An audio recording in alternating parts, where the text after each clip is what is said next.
Yeah, you're right. Hello and welcome to DCP number 79, minus a certain Patrick Casey Holtzman. We've got a great show tonight. We've got Parris from Gamertag Radio. Hello, Parris. Hey, how you doing? Thanks for having me on. Absolutely, welcome. Wow, that was one of the smoothest intros we have ever had. No, you missed it's episode yeah. I was supposed to fumble. My bad. 1 second. Here we go. Yeah. Hello and welcome. It's episode. I always forget this. 79. It's episode 79. Let's talk about some and you stuff. You gotta tell some random story about what you were gonna. I was gonna fill up my water bottle, but I forgot, and it's like half empty. What I'm hoping is this whole podcast, I'm able to have enough water next to me without having to refill it during the podcast. God damn! It's like you're channeling Holtzman. Inner Holtzman is right there. Parris, thank you for joining us this week, man. Yeah. No, thank you. I mean, it's funny because I've been listening and or watching all of you guys going way back to even the Planet Destiny days. So it is truly an honor to be on here tonight. And again, thank you for having me. Thanks for coming on. That's awesome. Yeah. So the real reason that we invited you on is because we have challenged Hamrick to a arm wrestling contest, and we found out that we are not at all equipped. There's a small clause in there that any guest can do stand in, and we heard you packing the heat. I'm going to politely decline that one.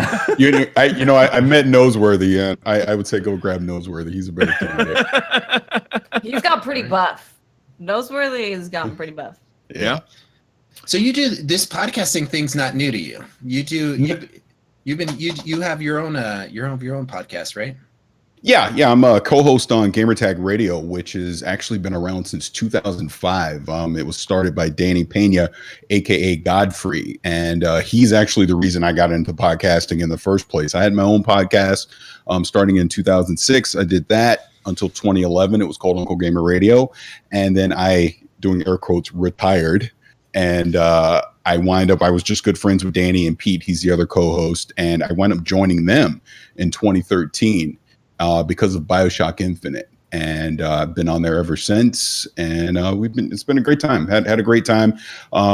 It's been an amazing journey over these years, just going from the original Xbox to where we are right now: PlayStation 4, Xbox One, PC, Switch, everything. Gamertag Radio, as the name would imply, started as an Xbox podcast, but then they made the switch to just start covering everything. And that's what we do. We talk PlayStation, Xbox, PC, everything. But Destiny, that's my special thing. That's something that I've been a fan of, even from that first reveal during that PlayStation announcement when I first heard about it.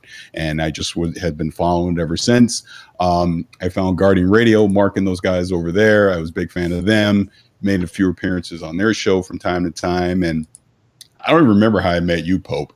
Somewhere along the way, I met Pope, and we became friends. I know, right? It's all along the way. He hunted us down and it's kind of like trapped us in a corner. But eventually you realize that you have this virus and you got to go to the doctor about it. But you don't I don't know where I got herpes, but I don't like it.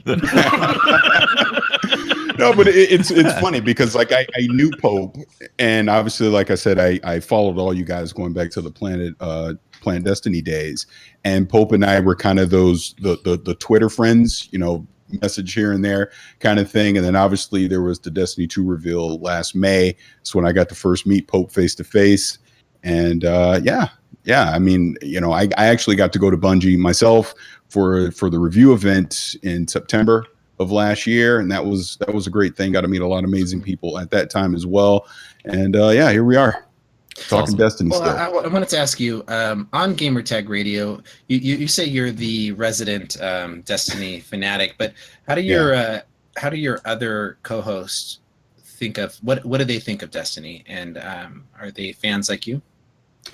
Well, Pete, he was really big into it as well during Destiny 1, but he was on Xbox, I was on PlayStation, so we didn't get to play together as much. He kind of made the switch over to PlayStation more around the time of what was it, Wrath of the Machine? I'm forgetting names now.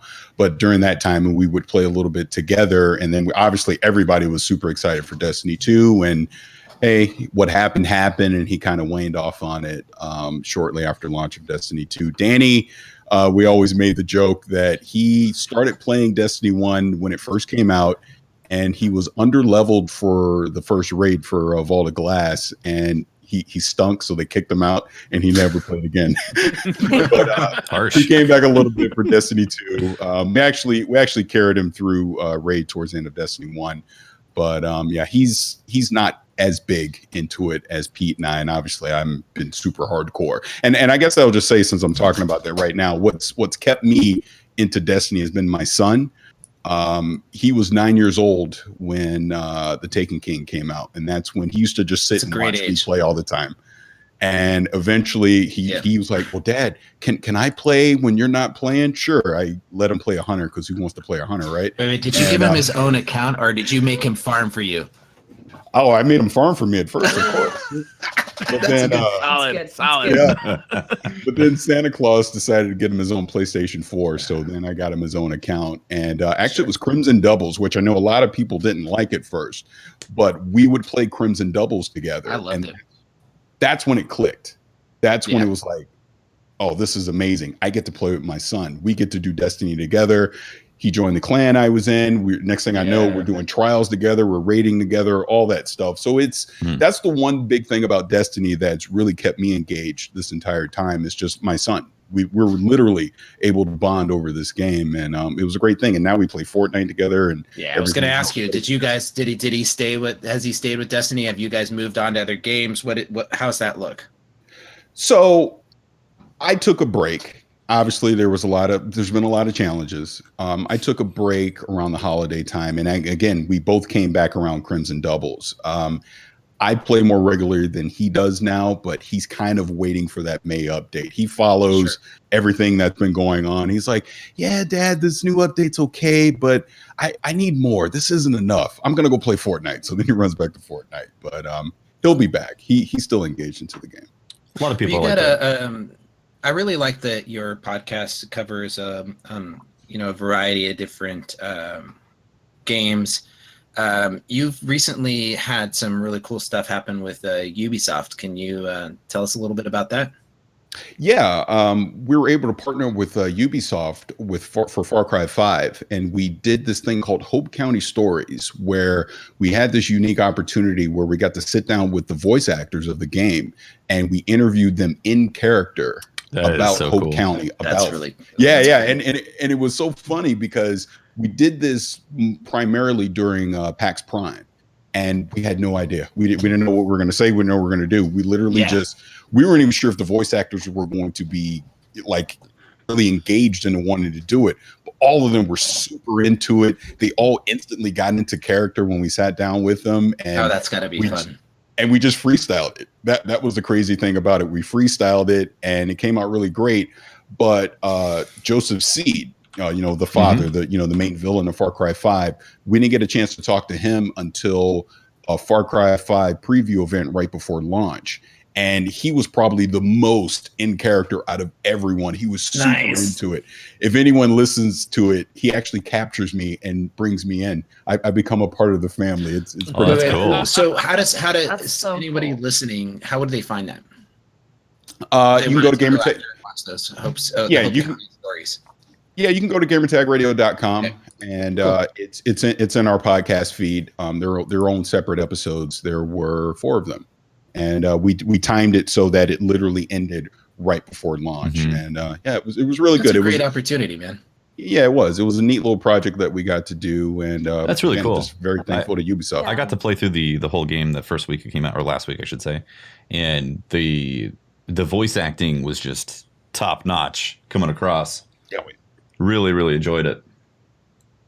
Yeah, it was. Like I said, again, meeting the actual voice cast and seeing seeing how they went from just being themselves to, I mean, like snap of a finger, they were into it, Yeah. like completely. It's like, wow. I go, that's, I don't have that kind of talent. That just goes to show you how skilled they are doing that, being a voice actor. Yeah, exactly. We've had a great opportunity to be able to interview a couple voice actors from Destiny on the show. I'm always blown away at their ability to entertain, and it seems like they would be great people at a party, Yeah. their ability to tell stories and jump into character. We had Neil Kaplan on, and he went through how many different voices in the span of like 5 minutes. He was just jumping around. The whole thing was him just doing different voices of characters he's done, which was amazing. What do you think? So fun to hear. What do you think is something from that experience, though, like working with those voice actors and having a project? Because we've done interviews of them, but you had a specific project narrative. How were they to direct? Because you had to ask them to do lines, right? Oh, they were very receptive, and that was the thing. It was more of when we got to talk to Greg again, Joseph Seed. He was the main villain. He was more. That was more, we kind of knew what we were doing at that point. But the other three, we had no idea. So it was really a freestyle. It was like if we ever released the unedited footage, there was a lot of back and forth. Like, do you think that was okay? Should we do it again? Okay, let's do it again. We go back and do it again. But by the time we got to Greg, that we had a lot more structure with it. But The great thing about it was the fact that the actors were very open to whatever we wanted to do. There was no resistance to it. They weren't like, well, that's not in my contract. I don't do such things. It was none of that. They're like, F it. Let's, whatever you want, man, however long you want, let's just go for it. So that was a lot of fun. That's really fun. I haven't had a chance to play Far Cry. I know you guys have. One thing that draws me in is those stories, those characters. So I'm going to have to check out those Hope County stories on your gamertag radio.com. Yep. Yeah, cool. Well, one thing also with the Far Cry stuff is that it's not only like the voice acting, but also the motion capture has gotten to a place where like they really are acting. They're not just voice acting anymore. Yeah. They're embodying a character, and even the modeling team is modeling these guys to make them look like that. So like Joe Seed looks like Joe Seed in real life, and that's kind of terrifying playing the game. Yeah, it is. It's like if you saw how Hellblade was made and her acting in it, it was straight up just she was Senua. Yeah. So my God. They're like fully embracing the character. It was amazing to see that stuff. Yeah, they're really becoming performances now, which I think is actually really exciting to see that expand in the video game industry, and then see like the Hollywood industry embrace that and be like, oh, there's this another level of art that's happening right here that some people want to start embracing. Yeah, definitely. Well, we've got a TWAB. It's a TWAB. It's a TWAB. It's a TWAB. It's official. It's a TWAB, yeah. So, that's my vote. I'm pretty sure you guys agree with me. We got some juicy information. We got some upcoming info. We got a lot of facts. Yeah, we and got information. It's a weird week, right? Because we got a lot of almost news, right? We got a lot of. We're in a transition. We got a lot of that hype. News, and we're almost ready to tell you all about it. We're ready to hold on. You know what's funny? Memes. My wife literally said that to me before the podcast. She was like, it just feels like a whole bunch of, we're about to tell you some stuff, but we're not. And I was like, this is Bungie. This is your relationship with you just met this girl. Things are going well, right? Mm-hmm. Is she pregnant? We don't know. No, she's not pregnant. Something for pregnant. We're on the second. Contextualize what's going on here. Third date might be pregnant. You never know. You guys just, let's go ahead. I want Patrick back. We're not doing. Continue, Cole. I want to hear it. Okay, I'm done. I want to hear it. I want to hear it. We're not doing that analogy. I was really looking forward to the analogy. Yeah, it sounded tasty, man. Come on, hit me with the analogy. I'm excited. You know what, Parris? I have to put up with this every week. Can you believe that? We were just wondering if she was pregnant. We were trying to have the facts. I was just trying to paint a mental picture. Nick, just edit this all out, and make me sound really smart. Okay, go. All right, so big deal. We got a Bungie bounty. Bungie bounties usually aren't newsworthy events, right? You watch a Bungie bounty because you either just want to see people play Destiny, or you want your favorite streamers doing it. This time it was a little bit different, right? They had Cosmo and DMG playing some Mayhem on PC against the PC community, but in between matches they were doing a Q&A. They were taking questions off of Twitter, and they had Josh Hamrick and Kevin Yanes. Yep. Answering questions, and some of the questions, it was almost surprising that they were asking them, right? Is we didn't get like super detailed answers. Like if you're looking for, what are you guys going to do about time to kill in Destiny? They said we're looking at it. Microscopes are on. There was a lot of what we're doing. Looking at it, we're talking about it, we're working on it. That was With one the of their exotic most vague update, things are answers, going to yeah. happen. It's going to shift a bit. You're going to have to just see. In reference to the Taken King, when they were asked about time to kill, they specifically said exotics don't feel exotic enough. Some of these weapons are getting damage buffs that can have a direct impact on the average time to kill of an encounter. So from their wording there, it looks like there is going to be a time to kill buff for exotics. Yes. No. Yeah. No. Yes. No? No. Yes. What I'm Yes. reading, Yes. Yes. No? maybe. Why no? Sounds like we got some clear answers. I thought that's what they're saying. They're buffing the exotics to bring it up to Vigilance win. Bingo. Yes. Yes. True. But I don't Point think taken. that necessarily every exotic buff per se, or what makes an exotic isn't necessarily an increase in the time to kill. So I don't think that. Let's take, for example, Darcy. Mm-hmm. I love it's called Darcy. They don't Darcy's say every in a field of flowers. True. They don't say every Basket. exotic weapon is going to get a time to kill upgrade. They say Right some of these weapons are getting Right. damage buffs that can have direct impact on the average time On to the kill. time to kill. Yeah. Okay. So some weapons in the exotic class will get a time to kill increase. Like, let's say, for example, a quality of life exotic change that we are hoping to see. I think everybody's hoping to see. The Borealis in game, you can hold down square or hold down what's a the button. Borealis? And I didn't. Sorry? What? Bori what? it's a sniper. It's a sniper. Is it what? It's a sniper. Sniper. Man, I like Yeah. snipers. I feel like I would have heard of this. Right. And then it switches elements. I don't have this on PC. What are you talking about? You don't. No. Is it not on PC? No. What are you guys doing to me? It's I an swear to God, I exclusive. can't. Is this like some sort of inside joke? Is it an Can we get some exclusive bells? for PC? Can you ring the bells, please? For- It's a PS4 Yeah, can you ring the exclusive. bell? Is it Yeah. really? I'm really sorry because it's a really fun sniper. Oh, you didn't guys know really that? should get It's it. an exclusive? I It's did a not PS4 know. I'm so exclusive, yeah. sorry. Wow. I should have known. That I was a just troll picked that turned up my- into a enlightening moment. It's a genuine apology. I'm No, sorry. it's great, I did man. not No worries. realize it. Mhm. So, I would love to see something like, we have the what's the auto rifle that bounces the shots everywhere. Hard light. Hard light. Hard light. I'd love to see hard lights have the same sort of touch to it, right? Where you can switch the elemental burn or something Oh, that'd like be that nice. to it. That's a great idea, Pope. Right. I think there's some quality of life adjustments to these exotics that we could get that don't necessarily impact the time to kill. And I hope that they don't tether themselves to just that concept of exotics need to be more powerful in time to kill. Although I think that's a great spot for them to be in. I want them to be exotic because of what they do, Mhm. right? The things that they can, Right. But if they don't kill faster, then they Well, can no, do they all the definitely things need in the world, but is it actually useful? It They can need be. to be better, but they also you want to pick that exotic because it fills a specific fantasy that you want to do, Thank you. right? So Right. they definitely need to be brought up to be more effective so people actually use them. Right. But the reason that you choose that exotic specifically is because it fits your playstyle or it does something that you think is cool. Yeah. That's what I was hoping is for something that allows me to create a character that fulfills that player fantasy. So I do hope they decrease the overall time to kill though, because this Mhm, kind of for feels primaries. like we're gonna make everyone use exotics because those And kill then all of a faster. sudden- right? Then all of a sudden, everybody's running around with the last word and Thorn. Exclusively.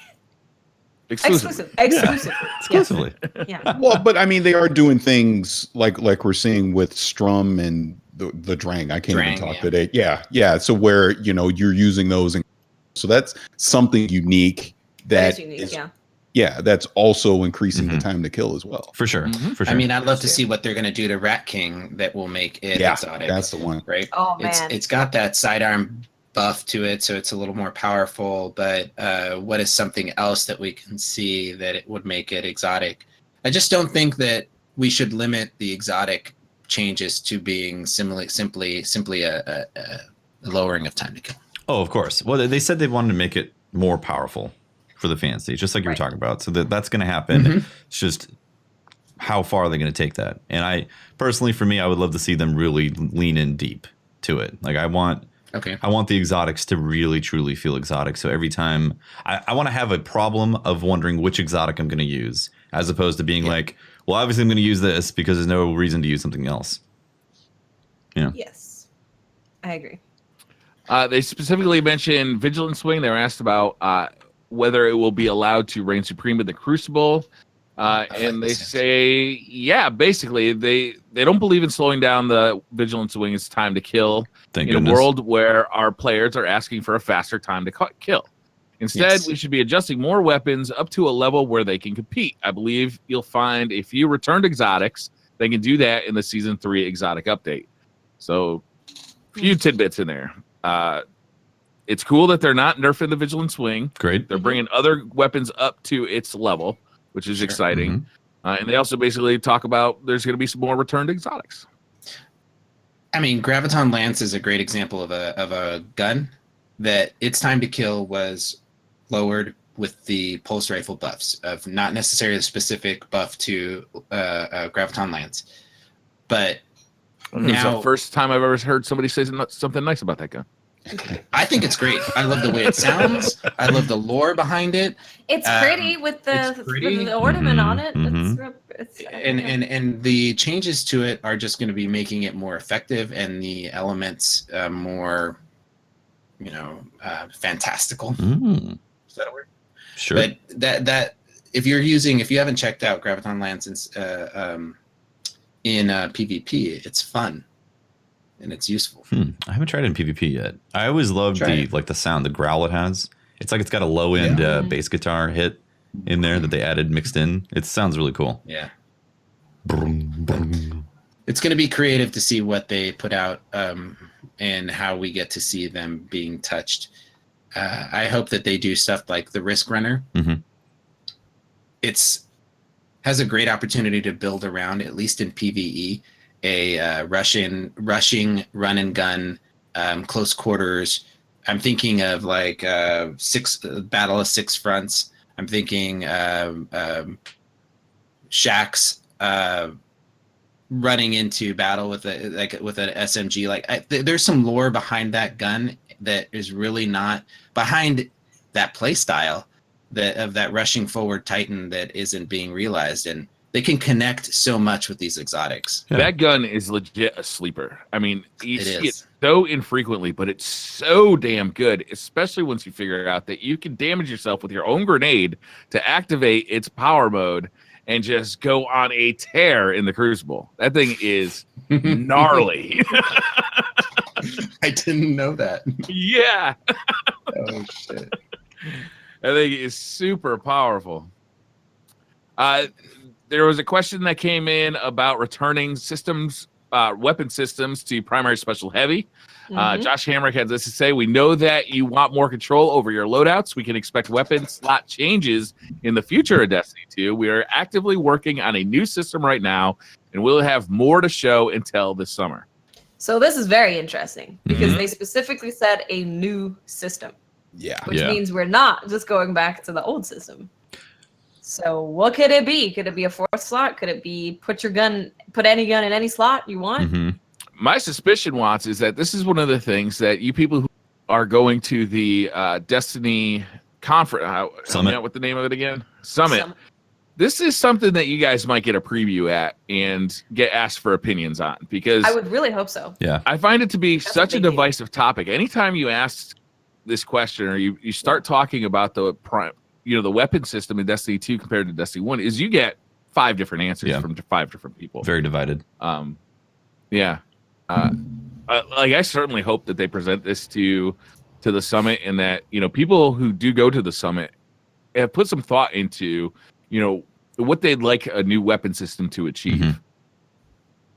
Yeah, definitely. I think it would be the perfect opportunity to do that because, like you said, so many people want so many different things. Some people love this system. Some people want the old one. Some people want a new one.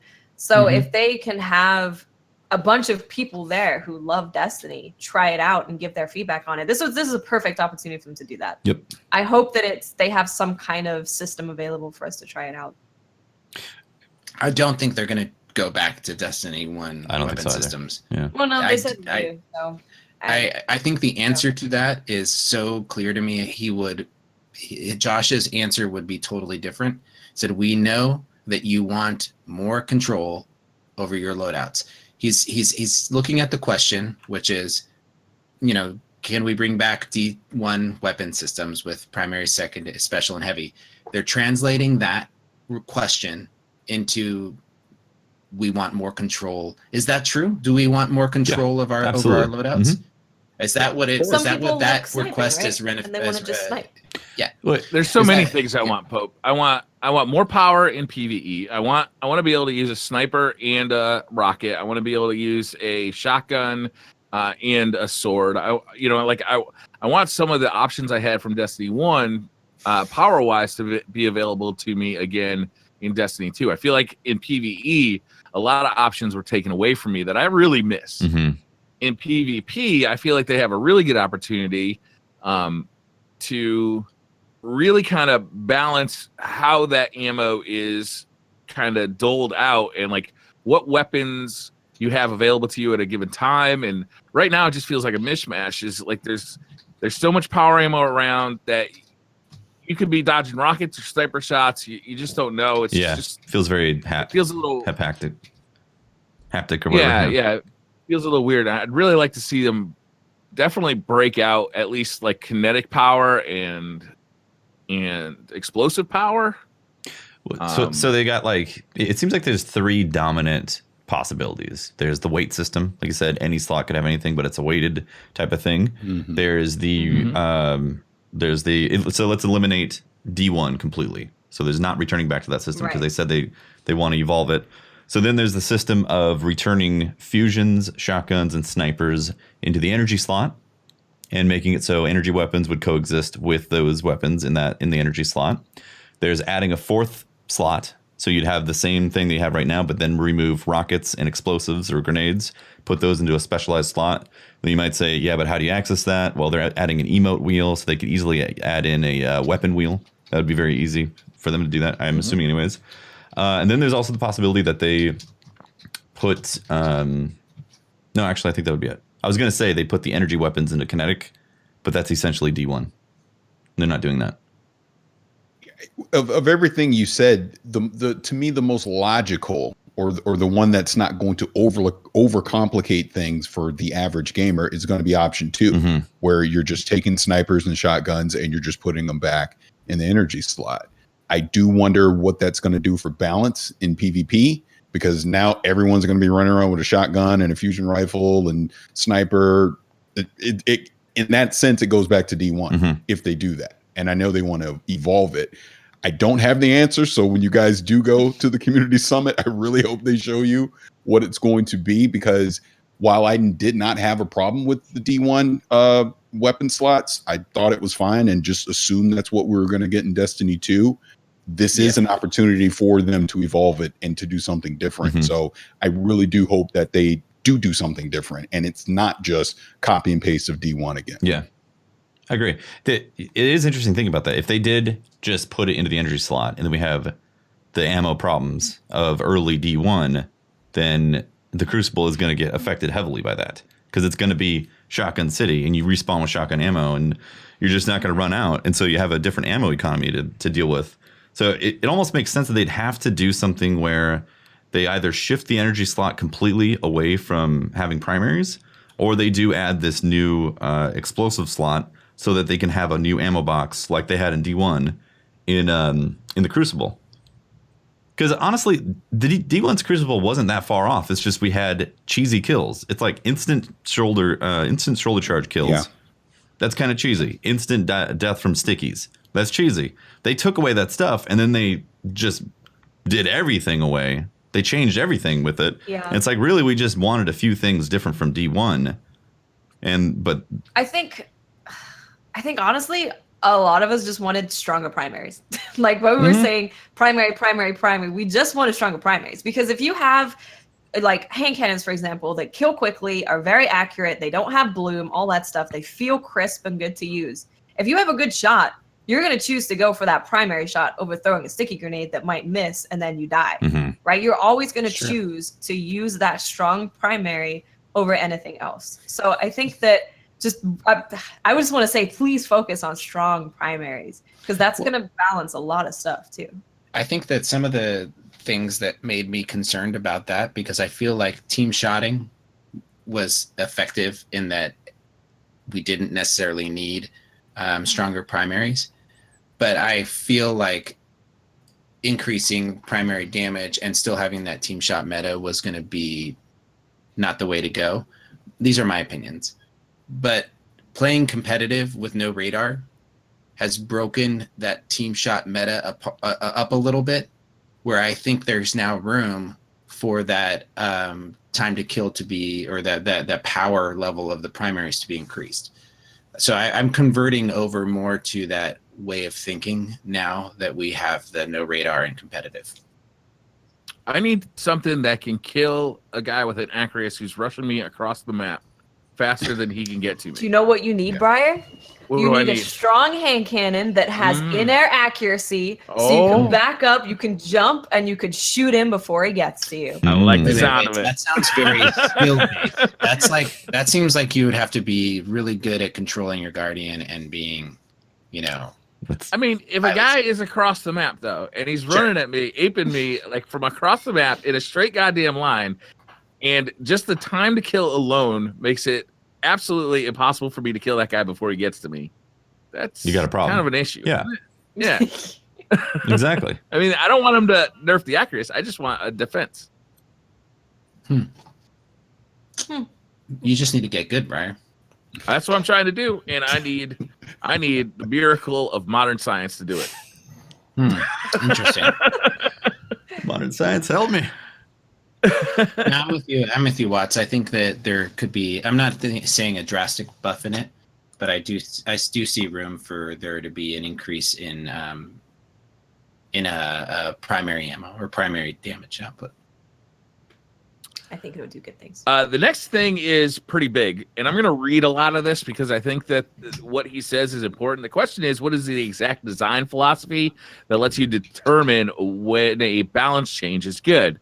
And they go on to talk a little bit about testing. And Josh Hamrick says, at any given moment, we're working on numerous sandbox updates that follow the same pipeline. First, we set goals for what we want to accomplish with any given update. For example, the purpose of 1.1.4 was to directly affect the pace of combat and to allow for more powerful and heroic moments. In Season 3, we'll be delivering a round of exotic weapon tuning intended to make them feel more exotic.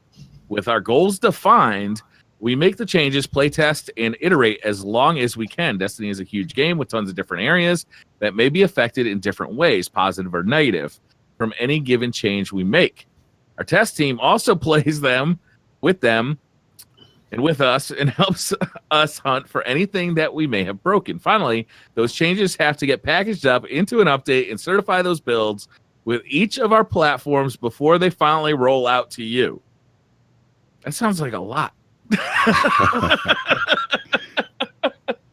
That's not a short process. Well, no, it's definitely not. I mean, Destiny is a game where you change one thing because something's unbalanced in Crucible. You have to look at PvE because they are not separate systems. They're on the same engine. They affect the same game. You change one thing, you could drastically change something in a raid. You could change something in a strike. You have to make sure that everything works. And so it's a little difficult to just whip around the corner and completely change something in Destiny because of the type of game that it is. Unfortunately. I like this answer because he describes so much of the process and why that process exists. It's a short answer, but it's detailed and it's informative. True. It's not something I would initially, I wouldn't put all that together when I was thinking about I just want time to guild to be faster. Right. Like it goes through a long process. I hear you. And yeah, it's interesting revealing that, but at the same time, I think that's also part of their issue is they're not willing to make mistakes with their updates.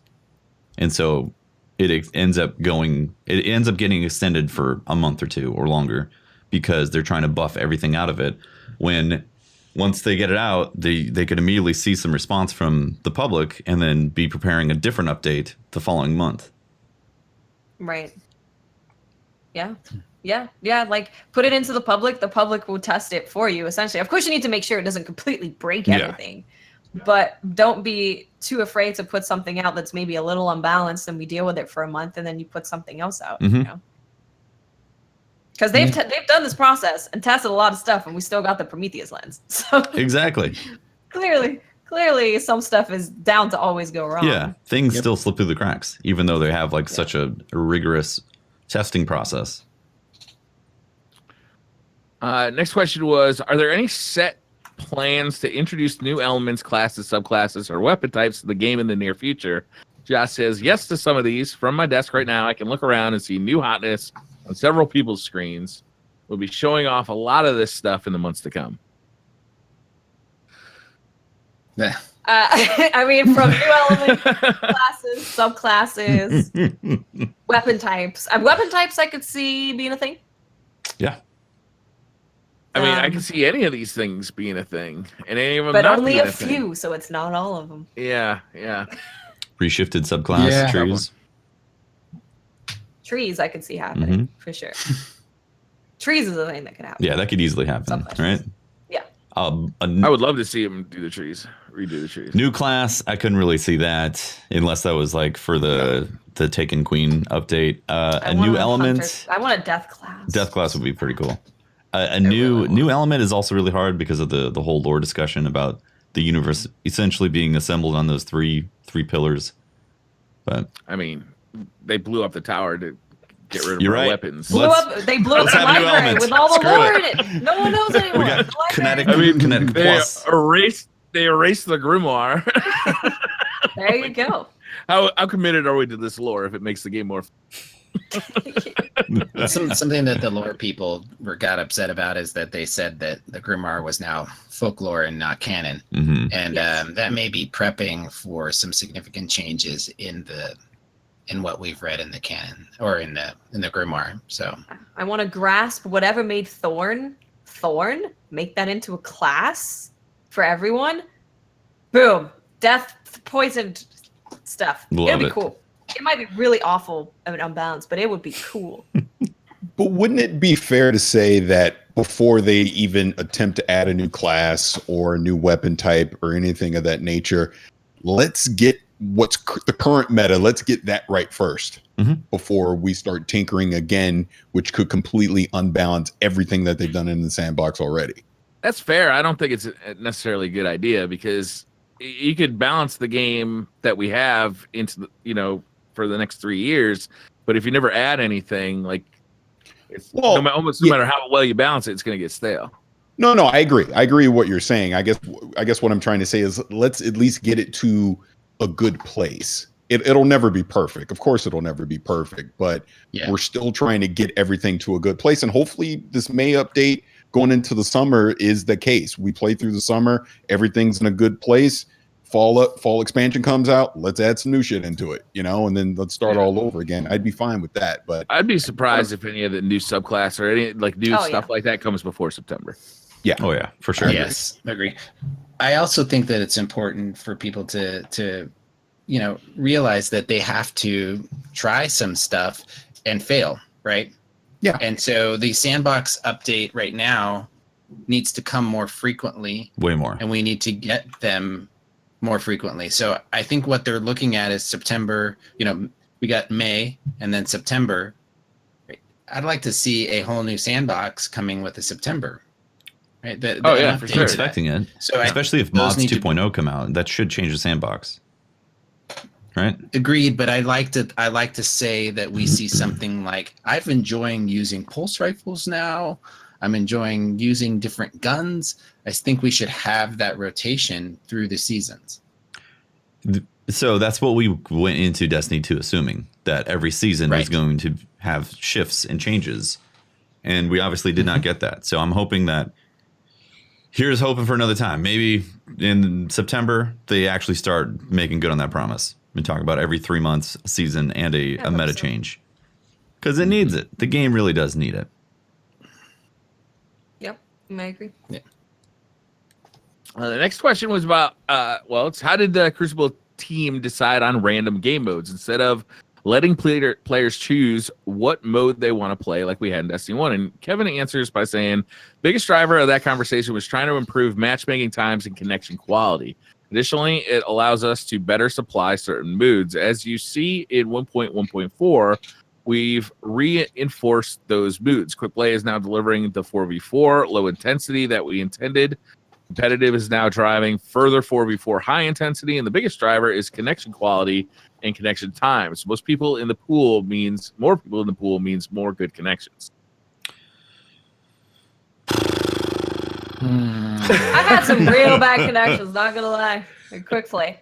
Could it get best? I would gladly wait a little bit longer to go into Control than sit there playing Clash for 7 games in a row, because it doesn't change. Same.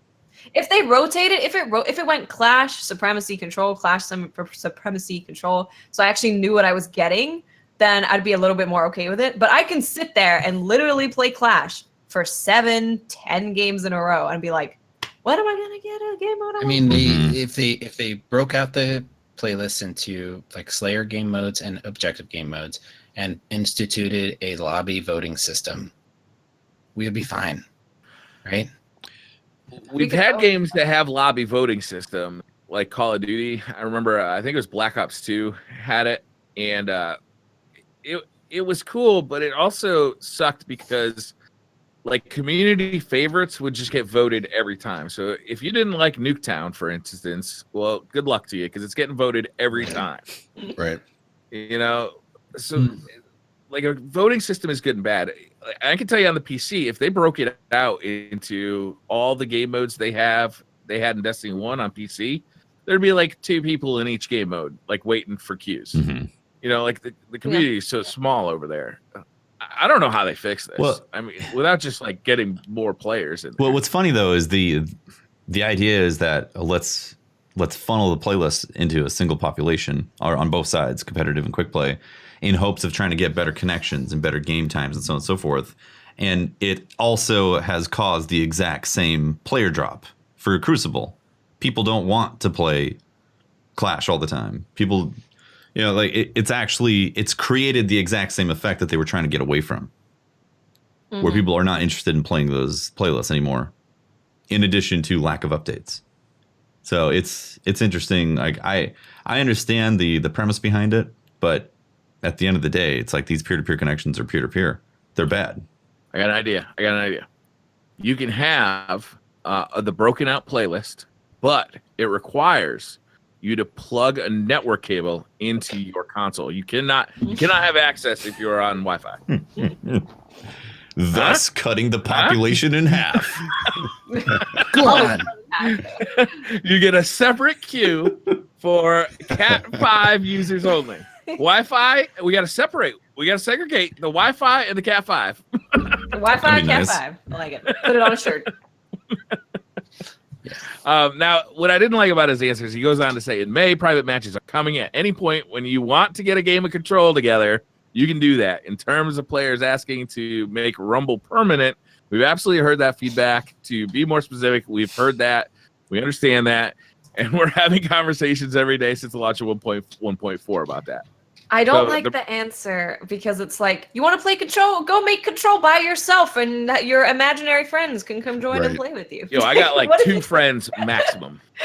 We'll have free-for-all Control. I mean, that would be cool to do that, but we don't have the option to do that. So yeah, it's like, if there was like a server, well, not a service search because it's not dedicated service, but a game search where I could search for Control that someone started, then that would be amazing. I could search for a private match that someone set up that was Control. That would be awesome. But I can't do that. I just make Control and just, I mean, for us, it's okay because we stream and people can join. But for the average person who just wants to play some Control or some Clash, they're not gonna have enough people to make a lobby. No. And you want to play against random people, right? Yeah. You don't want Yeah. to play against You want it to your rotate. friends all the You time. want it to like, get this team, then it breaks up, you get a new team, so on and so forth. It's like forcing you into one playlist that is randomly going to choose one of the three that you actually want to play. It's so counterproductive. It's like, how many times are you going to play a game mode that you're not interested in until eventually you're like, well, it's not showing up. I'm going to quit. I'm going to go play Fortnite. Yeah, I mean, Pope, you're muted. And it's a fundamental part of having fun playing PvP with your friends. Mm-hmm. If you're struggling as a group in Halo, we jumped into private matches to screw around for a minute, and then switched over to Slayer or objective game modes, kind of to freshen up the night.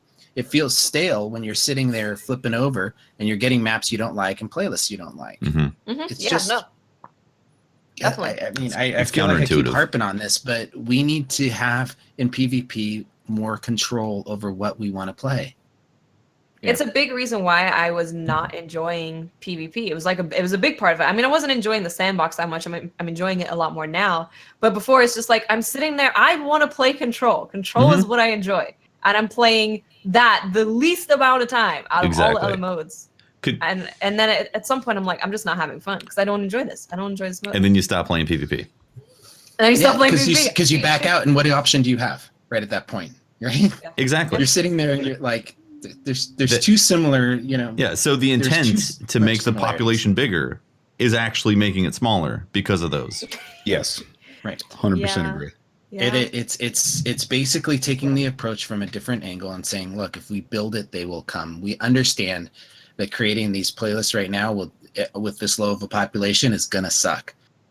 I believe that if you build it, a playlist and a PvP arena that players want to play, they will get populated again. Mm-hmm. Well, to be honest with you, I mean, I can take it all the way back to the reveal event when they first showed us all this. I remember that.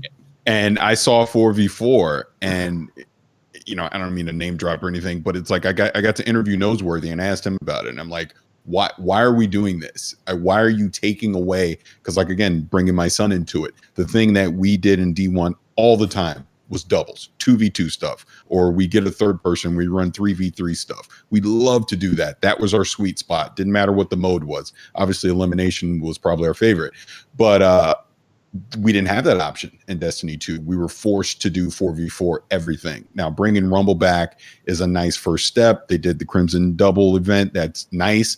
But we're the permanent playlists that are allowing the different number of players and the different modes that we had in Destiny 1. That's something hopefully they get back to by the fall, because my son and I don't play PvP as much now because we don't have that anymore. And that was the thing that we did together. And of course, I can get with my buddies. We can do 6v6 Iron Banner, and I can go run trials or whatever. That's fine. But what about when I don't want the super sweaty match of trials? When I just want to do something casually with my son? That mode doesn't exist anymore, and that's what they need to bring back.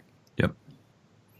Yeah, no, I completely agree. It'd be great to have some, and we talk about this every week, but it'd be great to have that rotating playlist be something that the Crucible team designers get to be creative with and make some really interesting game modes. They actually talked about that a little bit in the Q&A. They were saying that that's what they kind of wanted this to be, is they wanted to try out new modes and try out new stuff and see what people think about it. Like Rumble is a good example, right? Rumble came out, we're like, what is this? This is awful. I'm dying and spawning right behind the guy that just killed me. So they took that, and by the next time Rumble comes around, it's going to be 6 players, and the spawns are going to be a lot better. Well, the only thing that I'd like to see about that, Watts, is that there's a phase, like a player test realm sort of approach to it. So, yes, we got Rumble. They got player feedback from us, right? Yep. They're going to adjust it. Now make it a playlist. That would be good. Yeah. So take playlists that they're thinking about creating, adjust them, put them out there in that player test realm, that rotating playlist, get us in there jumping around, giving them some data, but then these meat and potato playlists should be there. They shouldn't be. Absolutely. Rumble in particular, it's such a staple of FPS games. You want to go in solo. You want to shoot everybody that's in the I don't want to talk to people. You. I want to listen to music and shoot mans. Yeah. I don't Yeah, want to no. be faced with a team of, a pre-made team of 4 every time I get into the Crucible. That's one of the things that I loved about Call of Duty is that you could get into a team deathmatch playlist and everybody in there was guaranteed solo. Merc- Would not mercenary allow playlist. the mercenary. Yep. I love that, man. You knew for a fact you weren't going to go up against a squad. Mhm. It was And, great. it's talking about like having a ton of playlists and having low population. So in COD, they had a ton of playlists, and you could actually see the amount of people that were in that playlist at that time. So you'd be like, "There's only 50 people playing this. Okay, I'll go play this other thing that has 2,000 people in it. I'll check back later." So if you were having a tough time getting into a lobby that you wanted, you could just go play something else. You could come back to it. You had that option. I don't think not having the option there is the choice that we need to go for here. I think having it there, if we could have numbers showing us how many people are playing, that would be awesome, because then I could hover over it and be like, okay, there's hardly any people playing Rumble. I'll go do something else. I'll check back later. I don't like not having the option at all. Same. I don't know why they don't do that. In Halo Reach, they gave population numbers. It's like, why did they step away from that? Yeah. Call of Duty used to do it in older games too, and they stopped doing it. They did stop doing it. Yeah. I don't know, like what. My favorite That's mode a had like thing no that one just playing stopped it in happening. COD, like Well, the zero. thing is, But I we can- waited in that line to play that mode because I loved it. Mm-hmm. Well, Watts, you could. The thing is, we can get that information, right? The people mine that information. They're not hiding anything. I mean, putting those numbers up aren't. It goes back to giving the players options and informed decision making.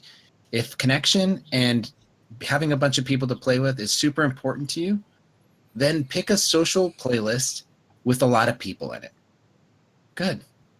If you're willing to chance it and you want to try some more of the esoteric playlists, go in there and give it a shot. But you also know going in that there's a low population, so you might be connecting with somebody from, the future in Australia. It's just The future. that's just the way it's going to be. True. Okay. Next question was, why can't the mobility stat increase sprint speed? I'm a hunter. I need to ninja. Hamrick says, our goal with 1.1.4 was to get back to more of the Destiny 1 style of movement, especially the movement you're working with mid-combat. Sprint speeds weren't changed for Destiny 2, therefore it wasn't crazy high priority to hit those. That being said, we called it the Go Fast update for a reason, and it was absolutely one of the potential changes to test with on our list. As we dug into making changes to it, we ran into some technical challenge that kept it from being possible to get up in time to test with. It's something we will continue to consider in the future, though. What I can tell you is we buffed standard movement quite a bit. Fun fact, any mobility value over 5 after 1.1.4 is faster than the max mobility base speed values in Destiny 1. We also returned increased air acceleration back to its Destiny 1 values as well. I mean, that was some interesting info. Yeah. Yeah. They're moving fast. If you're above I 5 feel like- mobility, you're moving faster. On the live stream, didn't he go into more info about like how it would actually break loading? did. Like, so Yeah. He did He that on talked about Twitter that as on well. Twitter. he did it Yeah. on Twitter as well. So yeah, This is the edited version of it. Mm-hmm. yeah. So they had issues in testing of the load times that it would in a PvP match or in a PvE more It was PvE. that they would be going too fast and it would break load times and the world generating in front of you. I wonder if he's talking about something like we used to see a lot in Destiny 1 where you'd be loading between, like you'd be on a Sparrow and you kind of stop Oh, the stop. while the game kind of loaded the next area. Yeah, That's probably what it is. Because probably. if it's like that, I'd be willing to make that sacrifice. Yeah, why not just stop Same. midair? You're like, loading. Okay. Can you imagine being in PvP and doing that? That would be hilarious. Yeah. Well, yeah, in PvP, I know it wouldn't. definitely It shouldn't be. happen in there because Yeah. the map is a lot smaller. It should only be happening in PvE. Yeah, in those big zones. I would assume. Yeah. But I have a hard time believing that, and I'm not saying that he's not being truthful. I have a hard time. I know.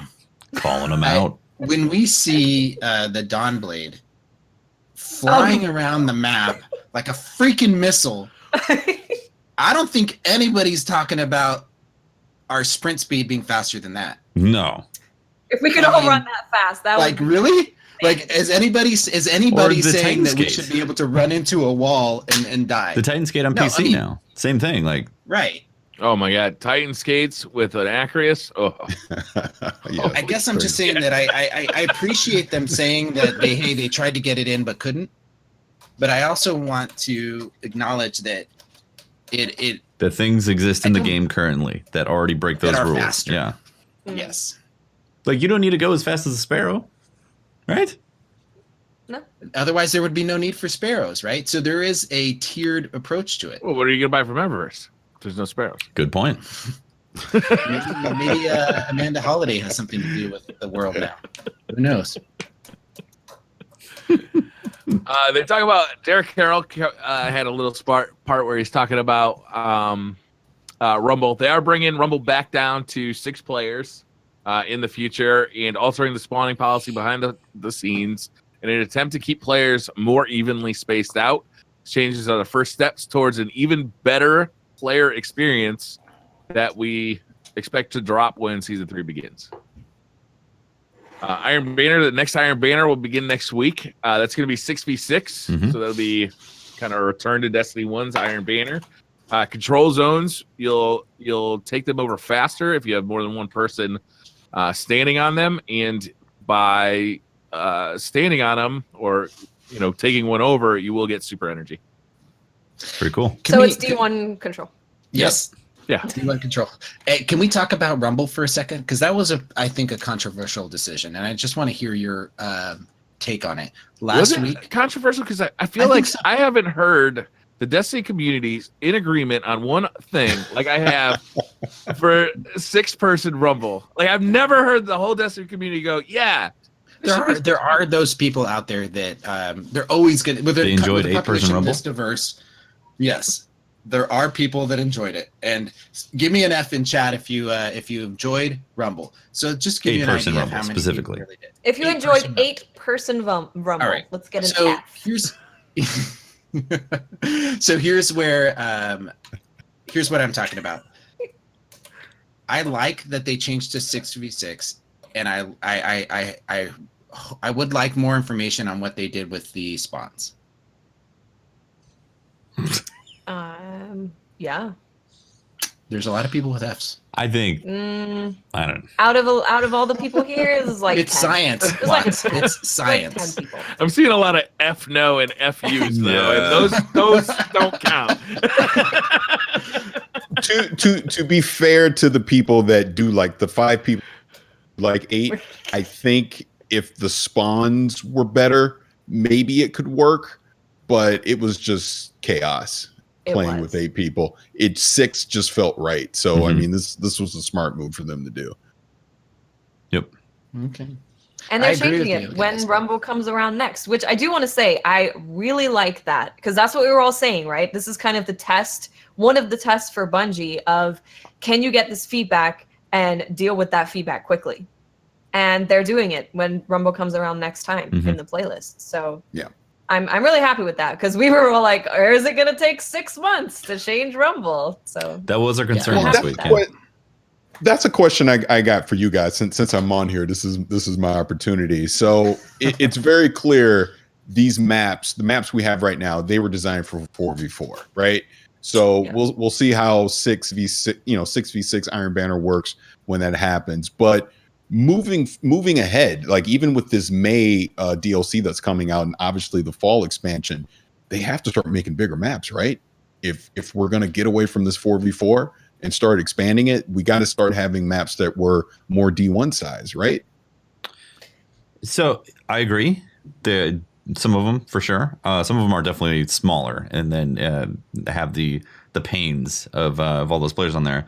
But at the same time, the remakes play pretty similar with 4v4 right now versus how it felt with 6v6. And Didn't they say they adjusted the size of the remake stuff? Did they? To bring it in a little bit for 4v4? Okay. Pretty sure they did when they released them. I think, Parris, I think that we'll get 6v6 next week, and we'll get a chance to try it out. Yeah. If the community loves 6v6, Mm-hmm. and it becomes a thing that resoundingly is a success, and yeah, I think you're right. Bungie needs to start designing some 6v6 maps, right? You know what I was actually really hoping is, so when Iron Banner first came out, they released the remake of Shores of Time. I was hoping that with this Iron Banner and 6v6 coming out, we will get a remade D1 map. That'd be cool. Rusted Lands? Bannerfall. Yeah, there you go. Yeah. That'd be awesome. I love Rusted so much. I want Rusted to come. Yeah. I They feel just like need to that hit map should just come back. Copy paste, just copy paste the map. And then you don't even have to change the way it looks. Just give Control it the exact C, same map. Control V, just bring it over. We're good. No, If it's Black Shield, I quit. They're like, okay, so it'd you be guys nice. want a Sector back? Got it. Black Shield? Got it. Yeah, no, don't do Spooky that. Trials, yeah. I just think that time to kill, in my opinion, really affects how those things play out. Because Yeah. if you can get shot a couple times and then run away with still half your health, then that's a different situation. Whereas in like D1, you were dealing with a lot more special, and you were dealing with 3-tap hand cannons and so on and so forth. So it was a lot more difficult to just run away from those situations. So with a time to kill adjustment, I don't know. I could see a lot of these maps actually working if the time to kill matched with being able to make engagements where you're essentially committing to that engagement. Somebody's going to win. Mm-hmm. I mean, playing with the Vigilant Swing and playing against the Vigilant Swing, that time to kill is fast. Like you peek out and you overcommit to peeking out. Like you start running around a corner when you should have just like popped around and popped back in to see if anybody was staring at you. And you pay the price with that Vigilant Swing. You don't have time to turn around and go back. I actually feel Vigilant Swing, that time to kill is in a pretty good spot because, like you said, if I peek, I can get away from that. I have enough time to run away or dodge out of the way or do something to stop from dying from it. But it's fast enough to where if you catch someone making a mistake, you're gonna kill them. They can't run away. It's good that they're bringing other exotics up to it. I think that that's a good thing. Yep. Yeah. Yeah. Do you guys want to talk about the summit? Yeah. Yes. Yeah. All right. So I kind of wanted to, if I can find it. Damn it, I lost it. Read a portion of the email that they sent out because the summit. Basically, what's happened is a lot of content creators and some people like who are Reddit moderators have been asked to come out to Bungie to what they're calling the Destiny Community Summit. And it is going to be a capture event. Capture events, Watts, you're probably the most familiar with here. You've gone to a lot of these before. You go out there, you get to play like a DLC early. You get some capture footage that you get to bring home and post on YouTube before the DLC comes out. It's beneficial to both parties. You get some, you get some views on your YouTube channel, and you build some hype for the next DLC. There's going to be that here, but there's also going to be the summit, a conversation between content creators and Bungie about the future of the game. And they're actually going to show off some stuff that they're working on for the future and kind of get a feel for what you think. I tagged it in the Skype chat if you want to read it. Yeah, I've got it up. So I'm gonna just read a little bit about this. Our goals for this summit are to build a better bridge between the people who make our games and the people who lead our community. You'll see new gameplay. You'll have a chance to capture some unrevealed content to release on your channels at a later date. However, the real value of this gathering will be the conversations with developers at Bungie. We want to show you what we're working on. We want your opinions on future releases that are yet to be locked.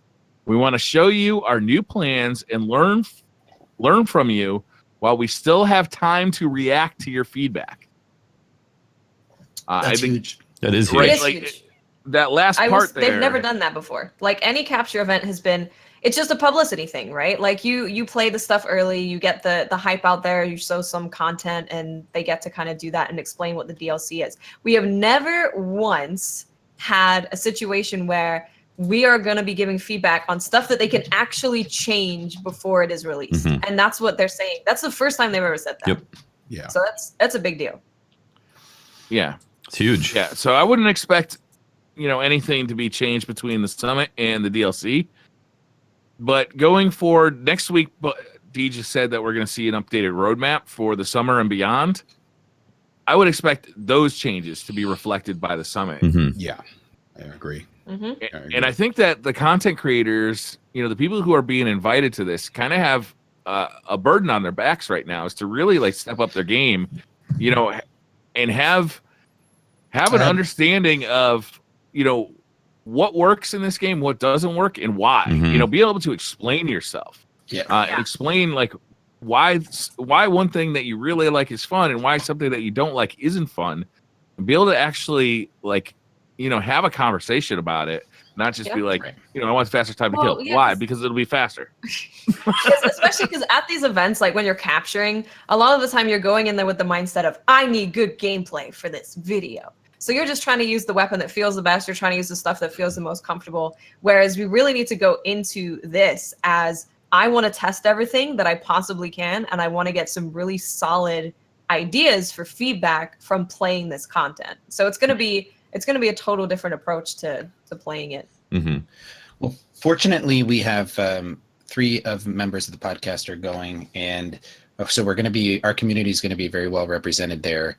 We're opening up a conversation on our Patreon Discord through and also on the Discord to generate conversations that will help to inform and influence us of what our community wants to see. And I think that what's valuable about the way that they approach this is that they didn't just invite content creators. They invited content creators from all different areas, but there's also, community leaders and the just committed like hardcore players. There's a wide variety of people that got invited. And what I'm hoping is that just like what we're doing, that everybody who's invited does this. They turn to their audience, their community, the people that they've built a following with, and talk to them and really get a sense of what they want. We're doing the same thing with our Patreon and our Discord, and we're starting those conversations. And I know Patrick Watts and I are hoping I can speak for myself. I feel a huge burden, huge. Like people are messaging me on Twitter saying, Pope, now our hopes are on you, right? There's a lot of pressure to do this. And I want to temper people's expectations. We represent a community and can share our views with Bungie, and we will do that as strongly as possible. But ultimately this is their game. Right? Sure. But it's definitely a chance for you guys to tell them straight up what is and what is not working and why. That's true. And that and just to clarify, Holtz, Pope, and Watts, you guys are going to the summit. Yeah. Yes. Yeah. In-air accuracy. In-air accuracy, right? And if I could just throw my 2 cents into it. Sorry, I didn't mean to cut you off. But it's like you said, Pope, and it is a thing of where I can understand where you feel that responsibility going to this, because there are a lot of people out there in the community that are going to be watching everyone that goes to this, and they're going to expect some kind of result, some kind of feedback that you're giving Bungie. But at the same time, I think there's just as much pressure on Bungie, because what they are doing with this, and I've been talking to some of my friends saying, I would almost love to see this become an annual thing. And maybe not just the same people go every year, but they're rotating people in and out every year to get various amounts of feedback from the community. And like you said, I think, obviously I love all you guys. I love the content creators, because that's how I learned how to play the damn game over the years, right? But it's those people that aren't content creators that are going, I feel is even more important, because I think they're the ones that just play this game because they love to play the game.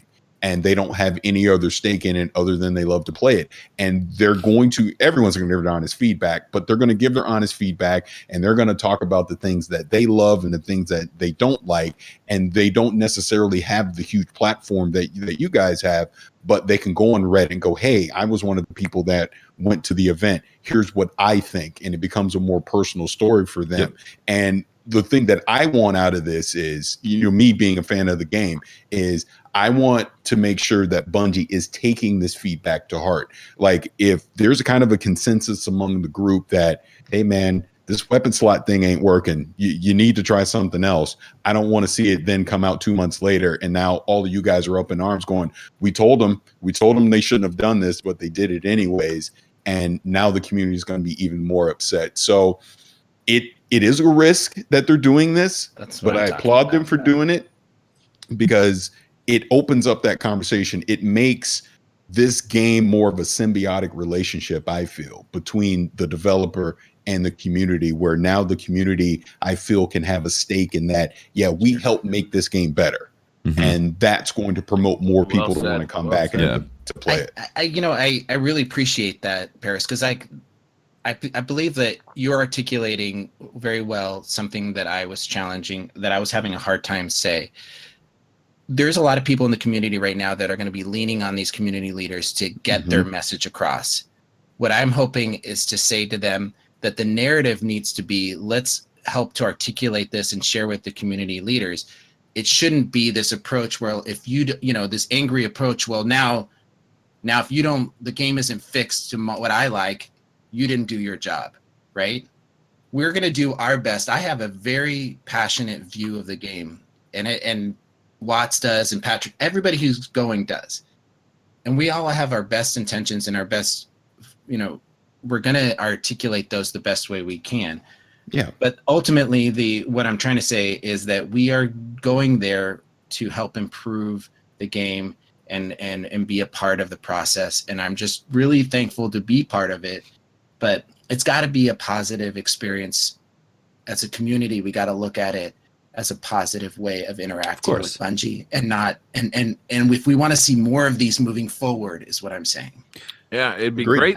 It'd be great if this, it'd be wonderful if this is a huge success and they do it, before every, seasonal update or right after every seasonal update, and kind of just keep this running. My good friend Gary Diaz kind of linked me up to a Reddit post by Deep Fried Dave. I guess the Division did this not too long ago. Yep. About a year ago. And what they did is actually, like, they had a contest, basically, like, write into us, explain to us why you should be invited to this. And they actually, they had, 5 members of the community, not necessarily content creators, but just like people who were passionate about the game and could explain, why they should be invited. I thought that was really smart. And they did it like for 3 days, where they went through it bit by bit with community members, with content creators, and really like got a deep dive into, here's what works, here's what's not fun. They'd watch these people play, they'd talk about the future of the game, things that they were planning, and things that, we're still up in the air. Like, we're still kind of spitballing these ideas for the future. What do you think about it? Like, I'm hoping Bungie has that kind of, because I'm a little worried about your timetable. Yeah, like, you got 2 days, same. but some of that time is going to be, just capture event for the next DLC. I'm a huge supporter of this idea. I hope you have enough time to do it. I want them to do more of this. I want them to do this frequently, with getting creators from outside of Seattle and bringing them in and having them play stuff. But also, they have some of the most critical Destiny creators living 15 minutes away from their studio. Triple's here, Dado's here, Patrick's here, Mav's here, I'm here. Like, they could bring any of us into the studio anytime and be like, hey, we're thinking of this. What do you think? It wouldn't cost them a dime. They could drive there. Triple could go give his opinion on a PvP update that they're doing. Dado could go give an opinion on a PvE thing. Like, they can utilize people that live close, that are some of the most critical, fairly critical in the community. They give really good feedback. And that's what I'm talking about, Briar. Is I want to temper people's approach to this, because the timing of it, I don't want to put put it down. You know, I'm excited to go, but nothing is going to affect May. Right. No, No, of course not. Right? May is done. And it may not even affect September. I mean, it may be if it doesn't it's gotta affect affect September, September. something's fucked up. Yeah, it's got to affect September. It has to. in a lightweight way, in the Sandbox, maybe, right? But some of these see, issues that's- that people that's are the bringing problem, up. though. Pope. That's the fundamental problem look with at the the- If development. you're not talking, if you're at that summit and you're not talking about weapon slot changes with Bungie, Oh, and they're God, not- yeah. and they're not talking to you about what they're planning, that's fucked up. The whole thing doesn't matter. Fuck it. Well, I'm telling you, look at their timetable for fixing stuff. Yeah. Okay. I'll say this. I'll say this coming from the more media side. So when E3 happens, whatever you guys see in April and whatever we play at E3, because whenever they show off this update, those type of they're better at least be talking about those changes. Maybe it's not ready at that time, but when they put a controller in our hand and say, hey, play the fall update, they should at least be saying, and with the feedback that we got from the community summit, here's some of the changes that we're thinking about doing. Because while you guys are going to be able to go, I'm sure there's NDAs, all that. You're not going to talk about everything that you see. When they hand that controller to a press person and Deej or whoever it is at E3, or they're doing those interviews, they have to be on script and know what they're talking about. They can't still go, well, we haven't locked it down yet. They can at least say, well, this build that you're playing now, this change isn't in it, but here's what we're looking to do by the time it comes out in September. So whatever you guys influence, it's going to have to, within a month, it's going to have to affect whatever they're going to present at E3. So in that sense, yeah, this is, even though it's 2 days, it's going to be important, whatever kind of feedback that you give, because they're going to have to be. I'm taking it very seriously, Parris. I mean, but No, of course you are. Yeah, I'm also absolutely. I'm also in a position where I'm looking at this in what we know of Bungie. We have how many years of working with them? Mhm. But something right. has to change though, Pope. Like I understand We're not satisfied with whole Bungie. Yeah, you're saying All right. yet their development time So- is incredibly so slow, let's- and we all let's- get let's that. go But into this. they have to cross. Yep. They have to hit some point where they realize that's not working, and they have to accept an accelerated form of development because They need to knock 50% of their development time off of what they've done before. Poe, I'm not asking for them to redesign every level they've made and every strike they've made for the Taken Queen. What I'm saying is the feedback that you guys give about things that are changeable, like weapon slot adjustments, like time to kill. Like, what are you guys going to say about random rolls, and what are you guys going to say about like end game loot? Sandbox stuff, I completely agree. Like that's the stuff that needs to change. If you ask me, there's not a problem with content in Destiny. There's a problem with a reason to do content, right? Right. The stuff, the maps for the Taken Queen, as far as I'm concerned, they're probably pretty much done, right? Like I would imagine. You gotta think so. Yeah. Like Parris is saying, we're probably going to see some of that stuff at E3. But it's the investment system, it's the loot, it's the it's the long-term grind. It's the reason that we continue to play Destiny month after month. That it's not necessarily like the art is beautiful, but that's done. Yeah. Like you guys aren't gonna have any input on that. You're not gonna have any input on the story. What you have input on is the gameplay, and that's the stuff that can change. Mhm. All right, so let's talk. I want to have this conversation because it helps engage people with their expectations, and it helps engage people with what we're looking at. Maybe it's a lot of assumptions, but let's take for example mods 2.0. Mm-hmm. All right, what's the turnaround time of something substantial that involves adjustment of guns that you talked about, Briar, Sandbox that you talked about, and the way people engage in the game? That's what you're talking about is a significant change for September. I think it's a little bit more When did broader. they It's in terms of like the actual investment. It's the reason you turn on the game and you say, what am I doing today? Whether it's in PvE or PvP, there has to be things in place, kind of like there were in D1, where there was a reason, there was a chase. Like you went into heroic strikes because you might get a god roll, a Mago loop, like or whatever particular one, Grass Malik, so on and so forth. Those things are gone in Destiny 2, and we need a lot of them. They need to put them all over the place in the game and allow us to have investment. Black Spindle. Black Spindle. I'm gonna go there. I'm gonna go there one. and have the highest expectations for Bungie. I've always had, always. I'm also with a huge portion of the population. We've been working with Bungie for years now, and I don't, I feel like at a certain point we keep expecting them to produce this content and keep getting disappointed, right? And we get caught up in the hype. I can't believe I'm the one saying this shit. I honestly, no, you know what? Forget it. You know what? Everybody in chat is absolutely right. I am not the right person to, I'm not going to support. You know what? Fuck that. I am looking at this in clear eyes. Everybody is excited about this summit. Everybody's excited about, I'm excited to go and represent the community. Hell Absolutely, yeah. you should be. But I'm also not blind to the fact that we've been working with them for 3 years. And I don't think anything substantially has changed in their production and development time and things like that. Am I going to ask for the stuff that I want? Yes. Right. But I think our role there is to take a look at what their roadmap is and give them feedback. But I honestly think the projection of some of these changes that we're asking for is past September. And I hope I'm wrong. I really do. I honestly hope I'm wrong. But, no, you're probably right. You're probably right. Some of the things that whatever you get to see is probably the projected whatever they're going to get to by the fall, right? Right. If there's major changes that need to happen because of your feedback, you're it's also not going to happen in right. 4 months. They're not going to happen. But it's not going to happen in 4 months. We have to get that feedback though. But feedback. But now they've gotten the feedback, or they've gotten the feedback in April Sure. instead of getting it in September, and the community Right. screaming at That's them. absolutely true. And Right. then they can now say, "Here's our updated roadmap." Right. Mods 2.0 has been pushed out to November because it ain't going to be right in September. Whatever. At least now we know. Mhm.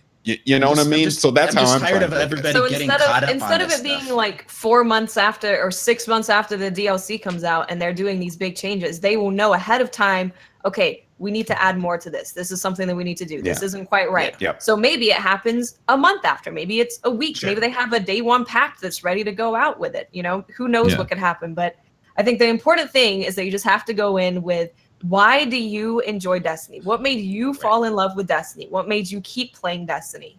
And figure that out in a way that we can really tell the developers in a way that makes sense. And like you Mhm. said, not just say lower time to kill because it's fun. Yeah. Have a reason 'Cause it's behind fast. that. Why did you Mhm. enjoy it? Why do Yeah. you want that?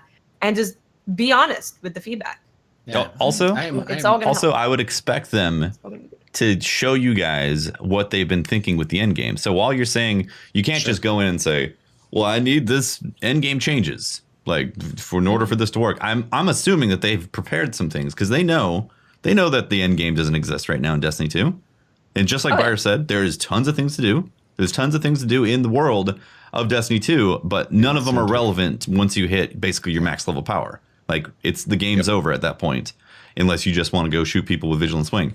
So they are going to show you some stuff that do relate to that progression, and you're gonna have to peel it back and think of it in terms of like a 3-month, 6-month type of play test.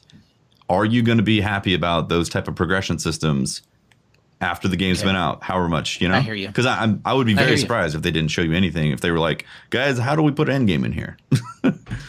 This game is so visually beautiful. Everything from the skyboxes to the PvP maps to the armor to everything is in visual detail, is gorgeous and high resolution. It's beautiful, right?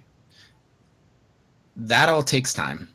So when we talk about a significant change to something, like for example, just the user interface to changing a gun. Everybody thinks that, oh, we'll just add an extra little circle there and it's no problem. We'll just add a circle to Uriel's gift or to pulse rifles. What I'm talking about is a realistic expectation that anytime we ask for significant changes, it's back to the drawing board. And that I would hope an argument to this. I would hope Sure. that they have at least 1 or 2 ideas really far down development, and they're basically looking at you guys. They're going to share them to us. They're going to share them with us, and they're going to say, "Hey, what do you think about what we like? what If they're we- just starting to work on this stuff, that's a deeper problem. Yeah, exactly. No, I mean, I think they've been working on it for a while, but it's like a battleship in the harbor, man. If they've been moving this ship in a direction that the community leaders at the summit say, man, that's really off the mark. Yeah, that's what they need. You need to be their thermometer of being like, how hot or cold are you? Say they go, oh my god, we didn't understand that we were that far off the mark. Wait a second, let's turn this battleship. Is it going to happen in 3 months, 4 months? But you know what's really good about it, though, is we get to explain why it's so off the mark. Sure. So they need to understand. They don't need to know, oh, this is off the mark. They need to understand why it is and what is the kind of thing that we're looking for. Sure. So they can realign their design philosophy with what the community wants from their game. I totally agree, Watts. I'm just saying that implementation of that feedback happens past September. You guys want to do some Twitter questions? Wait. Yeah. Right. Hold up. Before we talk about Twitter, there's one thing that I need to highlight. That is, the Nightfall reward was a ghost.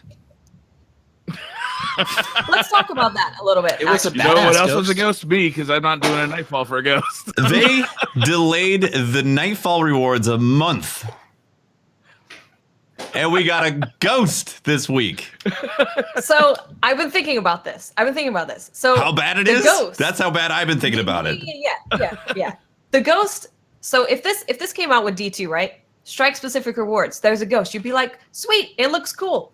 But because it was delayed and we only have quite a small amount of rewards for the strike specific loot, it just is real not great. They need to add more stuff to strike specific loot. We need class items. We need shaders. We need armor that looks like the strike. We need weapons. We need You're gonna stop this at the first part of that sentence. Then they need more stuff.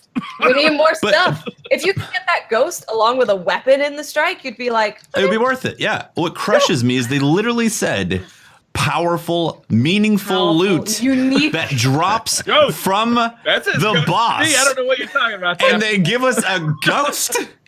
I couldn't believe it. Oh, it's a really nice ghost, though. Is it? I look good and I'm powerful. It is. Oh man, unbelievable. Oh, you're right. I wanted that sniper last week. I did that Nightfall tons of times to get that sniper, which I never got. So now I can't wait for that Nightfall to come back. That ghost, don't care. Not doing the Nightfall. Unbelievable. I want my flare mantles back. I want to see the ride stats. those flare mantles. I want to see the stats from week to week. Yeah, right? of how all the people who did the Nightfall last week are for the sniper compared to how many times the Nightfall was run this week for the ghost. Yeah, I couldn't believe it, man. I was like, it's a pretty big difference. When I saw like the leaks of what was in the database, I was like, okay, maybe it's just because that's for this week and they're like prepping some stuff and we're gonna get, maybe a little injection of a mini update or something like that. That's gonna happen. And then I saw it really was a ghost drop, and I was like, it's a troll, man. It's like literally Bungie trolling us, saying powerful loot. Sniper rifle's good in PvP, and now boom. It looks like Pope's already been suggesting some changes. Yeah, but I don't do anything. I don't do anything. I'm just a shield to this whole thing. So I'll tell you. Don't get upset, man. I'm good, man. I'm good. I've been at this game long enough to know that you're not going to please everybody. What we're doing getting is we're pleased putting by a ourselves- ghost, though? Nobody. Nobody's getting pleased by a ghost as a drop. And you guys don't Everest. understand what you don't understand what I'm saying. You're apply what we have learned with Nightfall, meaningful, powerful Nightfall rewards to what I just said, our previous conversation. No, but they added this stuff. They added this stuff, though, as hey, we understand that the Nightfall loot is bad. All right. We need to give you something really powerful, and that the boss should drop something meaningful and powerful from it that's a rare drop. And this week, it's a freaking ghost that isn't even as good as one of the best Eververse ghosts. I understand completely. I love it. I got it on my second drop, and Do you actually like the ghost? No. Okay. I was just trying to give you an fired up. increased I want to drop see rate for the how mad I sniper. can make people in chat. That's all. No, you're the only one getting mad, actually. No, I'm good. This I'm is good. I more wanna of keep like going. a. Let's go. This is more of like a. We're not This is why I mad. changed the subject because everybody was just getting mad. Yeah. Nothing was getting done. It's more of No, I like wanna a. keep It's getting not. fired up. It's we're not mad. We're just severely disappointed. That's all. Yeah, I've had that conversation Mom? with my parents before. Honestly, I'm like No, I'm not severely angry at disappointed you. in this drop. Let's be honest. it's these kind of things where Bungie or someone in Bungie is like powerful, meaningful, unique. We're gonna push it back. These Yeah, boards are gonna unique. be awesome. You can't say that and then give us just a ghost. If this, like I said, if this went along with a hand cannon that dropped from the same strike, and you could get one or either, and you could grind the strike to get all of the stuff, or maybe if the hand cannon was a Nightfall reward, but then the ghost was a heroic strike reward, like that would make more sense. But when you Or just if give they us were a both ghost in for the loot Nightfall, pool, yeah. I mean, yeah, but just the ghost after you hype it up they're not It's tempering underwhelming. our expectations very well. Yeah, Just like but with the it's hype trailer for the Sandbox changes, right? The Sandbox is actually not that bad of a change, but you made a hype trailer for the Sandbox change. You're hyping everyone up. Ugh. Maybe we don't do Nobody that. does hype crushes like me. Bungie. They're masterclass at hype. It crushes me so much because like. that goes back to my exact point. Let's temper our expectations. All right, guys. Bungie But needs to here's the help us thing. do Here's the thing, Pope. I've been tempering my expectations for 3 years. I'm expecting this franchise to be better than what it was when it began, and we're back on an ascension again of trying to get back to where we were at the end of year 3. And I love Destiny. I really want to see it flourish, but they got to stop making these choices. These are very bad choices for the community. Just like Breyer said, you want to see the stats of how many people were trying to get that sniper rifle last week versus how many people are trying to get a ghost that's not even as good as some of the Eververse ghosts. Like it's going to be very disproportional. I agree. I completely agree. I don't disagree with anything that you're saying. As a matter of fact, I don't even want to troll anybody listening anymore. I completely agree with you that this is underwhelming. If we don't get hands down a Taken King style update in September, Oh, it's got to be good. Yeah, It's got to be good. It's got to be real good. Mhm. It's got to be amazing. Yeah, it does. Yep. we're gonna get a chance to play it, and it's gonna be, or parts of it, look at it, right? I imagine. I hope so. And the feedback we're gonna give is gonna be heartfelt and sincere. let's do some Twitter questions. We're going to start off. It's not going to go better from here. I want it. Give it to me. Do you want me to like reverse the Twitter questions so we No. just Nah, Just- it's like a Band-Aid. Let's Just do it. jump it. Let's keep Yeah. the Let's heat do it. going. Let's get it. Hey, can we take a break though before it and start to talk about something fun? yeah, Just before we get into it. Oh, So Like fun things. we I like fun. we have some cool things happening. First of all, we, as everyone knows, we got partnered on Twitch, and so Ash, our resident artist, yeah. created some amazing emotes. I was hoping that they would be active, but since we're a new channel, I guess So I'm gonna show 'em right now. They don't process- trust us to not put penises everywhere. As well. Yeah. I thought it was Guys, going to be a quicker we, turnaround. we heard you like emotes. We're listening and we're working. We're on having it. We're not ready conversations to about the promise emotes. yet. Lots of conversations are being had about what types Right. of non-penis pick emotes are going up. Okay. That's not true. Every emote we've submitted so far has a penis in it. All right, I'm gonna show them. I'm gonna show 'em, right? All right. Yes, right now we're going to show you. If you're not if you are Oh my god. listening to this on They look so good. on Podbean, you actually, Nick, probably cut this little piece out. Pineapple on pizza looks so good. It's delicious. I love it. We need to know Parris's thought on pineapple pizza. Mm-hmm. I'm okay with it. Hell yeah. I like Yeah, it. all We Because right. are you're a man of pineapple culture. Welcome to the family. Because you got We have taste another buds. question That's for why. you. Can you please tell us your favorite drink and snake? Mm. My favorite snake. And drink. And drink. Oh, drink is easy. That's vodka tonic. Easy. Mhm. Snake. I Yeah. don't know. It's a good question. I'd say a Cobra, I guess, right? Something Okay. like that. Yeah. Vodka tonic and Cobra it is. I You wouldn't also want to be see drunk around a the cobra. bin foil hat up there, and I just took it off the screen. we've got Watts's clickety clack emote there, and of course the Bacon Baby. Bacon Baby. I really think she hit it out of the park with Bacon Baby. Bacon Baby is so creepy.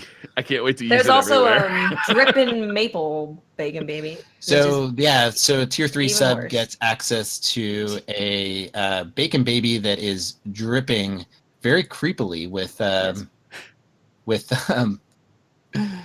maple syrup, and it's gross. Mm-hmm. So those will be going up in the next day or so. We really appreciate everybody who is subbed to the channel. Things that It's horrify been me: awesome. maple covered Bacon Baby and just maple syrup all over my beard. That just, ugh. Mhm. Good God. That is a horrifying thought. Or honey. Also, Ugh. the baby bird 3D Doritos is pretty fucking horrifying. That is gross. We They're all Paris. These are probably all have sort the of most inside. disgusting emotes. These are like all sort of inside jokes that Right, have right. come up over the years. It's hilarious. The Bacon Baby creeps me out. I can't wait to see that in other chats. It's gonna be Please funny. spam it everywhere you go, guys. So if you have an Everywhere you go, iPhone and you the have your Bacon Baby. your grandma also has an iPhone, you can send her Bacon Babies. We want her to die an early death out of fright. Followed by Mama Oh, Bird. man. Amazing. All right, We also have Raven. some- Oh, I'm sorry. Go ahead. No, that's it. I was going to talk about our upcoming guests, but we'll do that later. Okay. Raven 322 says for Parris, what's the one thing you want from the fall expansion? One thing. You can only pick one thing. What is it? Oh my God, that is. You know what? Because I mentioned Spindle earlier. I want something. That's all I want. I want to wake up at 5 o'clock in the morning, and instead of going to work, go to Destiny Reddit, and someone's on there going, "Oh my God, I just found this thing, and I think it leads to a new thing." Because I'll never forget that day. I sat at work Right. all day, dying, waiting to get home so I could get Black Spindle. So I want that again. I want that community discovery of these new items in the game. They can bring that back. That'll make me very happy. That's an amazing Man, answer. That was a great event. The Outbreak Prime quest was just Amazing. amazing. Amazing. I remember watching on Twitch because it was super late at night that people were trying to figure out how to open the thing, the room. Oh my goodness, watching that and seeing them open it was amazing. What was incredible too is Bungie knew that it was an extremely deep puzzle that after I think it was like a week, they were like, okay, we have to release an ARG to give people a clue. So the ARG came out, and then people started, patching together the images to then see the canisters that had to be stepped on to activate it. And that then launched the rest of the experience. So it was like, that stuff, where's that stuff? We need You it. need that. That was amazing. Mhm. Outbreak Prime was amazing. Amazing. Taken quest. King was, there was like a good 5 months after the Taken King where I was literally waking up, like Parris said, and checking Reddit every day. Yep. Yeah. Like, all right, what did people find today? Magic says, we know that Bungie is inviting streamers for feedback on potential changes. Is Bungie missing something, though, if they do not invite some of those who have been making constructive D2 comments on both BNet and Reddit that are not streamers? They exist, and Bungie should know who. It's kind of like what we said before, right? If Bungie could hold a thing where you could write a detailed email or whatever board discussion about what changes you'd like to see and give detailed feedback, and then some of the best feedback that they see that's really well written and well constructed, they invite those people to the actual event. That would be awesome. That would be. Yeah. That would Yeah. be great. I did hear that they invited 2 Reddit mods. Yeah, Yeah. Fuzzle's going. Yeah. Which, frankly, those guys could use a vacation. Yeah. I think they are inviting some non-streamers. They definitely are. Yeah. A community survey would be awesome. Like, they have our email, right? They email us about stuff. Put out an email and be like, we're thinking of doing this. What do you think? Yeah. Utilize the email. That Let us sounds answer really questions. smart.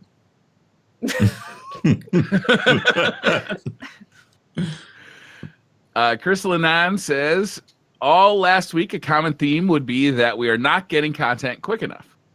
would it benefit Bungie to supplement the game with old Destiny 1 content in between patches? We already have more than half the weapons. Wouldn't mind getting the Plague Lands again for free. Just keep giving me D1 maps. Just give them to me.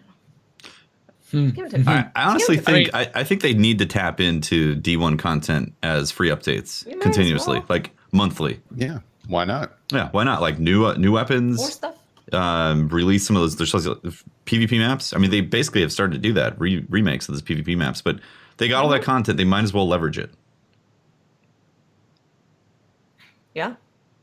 Briar, you don't look interested in that I content. don't know how they do that. Like, I don't understand how that works, because like you can't just copy and paste it into Destiny 2, right? Well, you no. got to do like new quest designs. You got to have, like, it's got to feel like Destiny 2, right? There's got to be, lost sectors in there. There's got to be like new enemy emplacements. There's got to be a reason to go there, right? You're not just gonna go wander around. Oh no, for sure. But So, like, I get here's my problem is that I look at Bungie and I know that they've got 800 plus people working there, and I'm like, you can't have like 5 people port some of that stuff over. Like that's not possible. You can't have a team that's working on porting some of it for monthly content out of 800. Is everybody all working on D3 with a couple of them being pulled away to work on some D2 updates from time to time? Like, you know what I mean? Yeah, I just don't know. I wouldn't be upset if they added Destiny 1 For free. lands back to Obviously. Destiny 2. Right. Oh, if it came in a DLC, fuck you. I'm Yeah, out. no. Nobody's rebuying D1 in D2. No. That would be a serious burnt bridge right there. Yeah. I don't know. Real Good Murph says the chat during the Bungie stream was the worst chat room I've ever seen. Well, you didn't watch the last stream? People were being so negative, and the phrase dead game was typed every other second. I remember D1's issues, but the positive community I loved is just gone. Thoughts? I disagree. I disagree in the sense that I think you have a lot of passionate people that are upset right now, and that's why you see some of the toxic things. But I'll go back to that May reveal.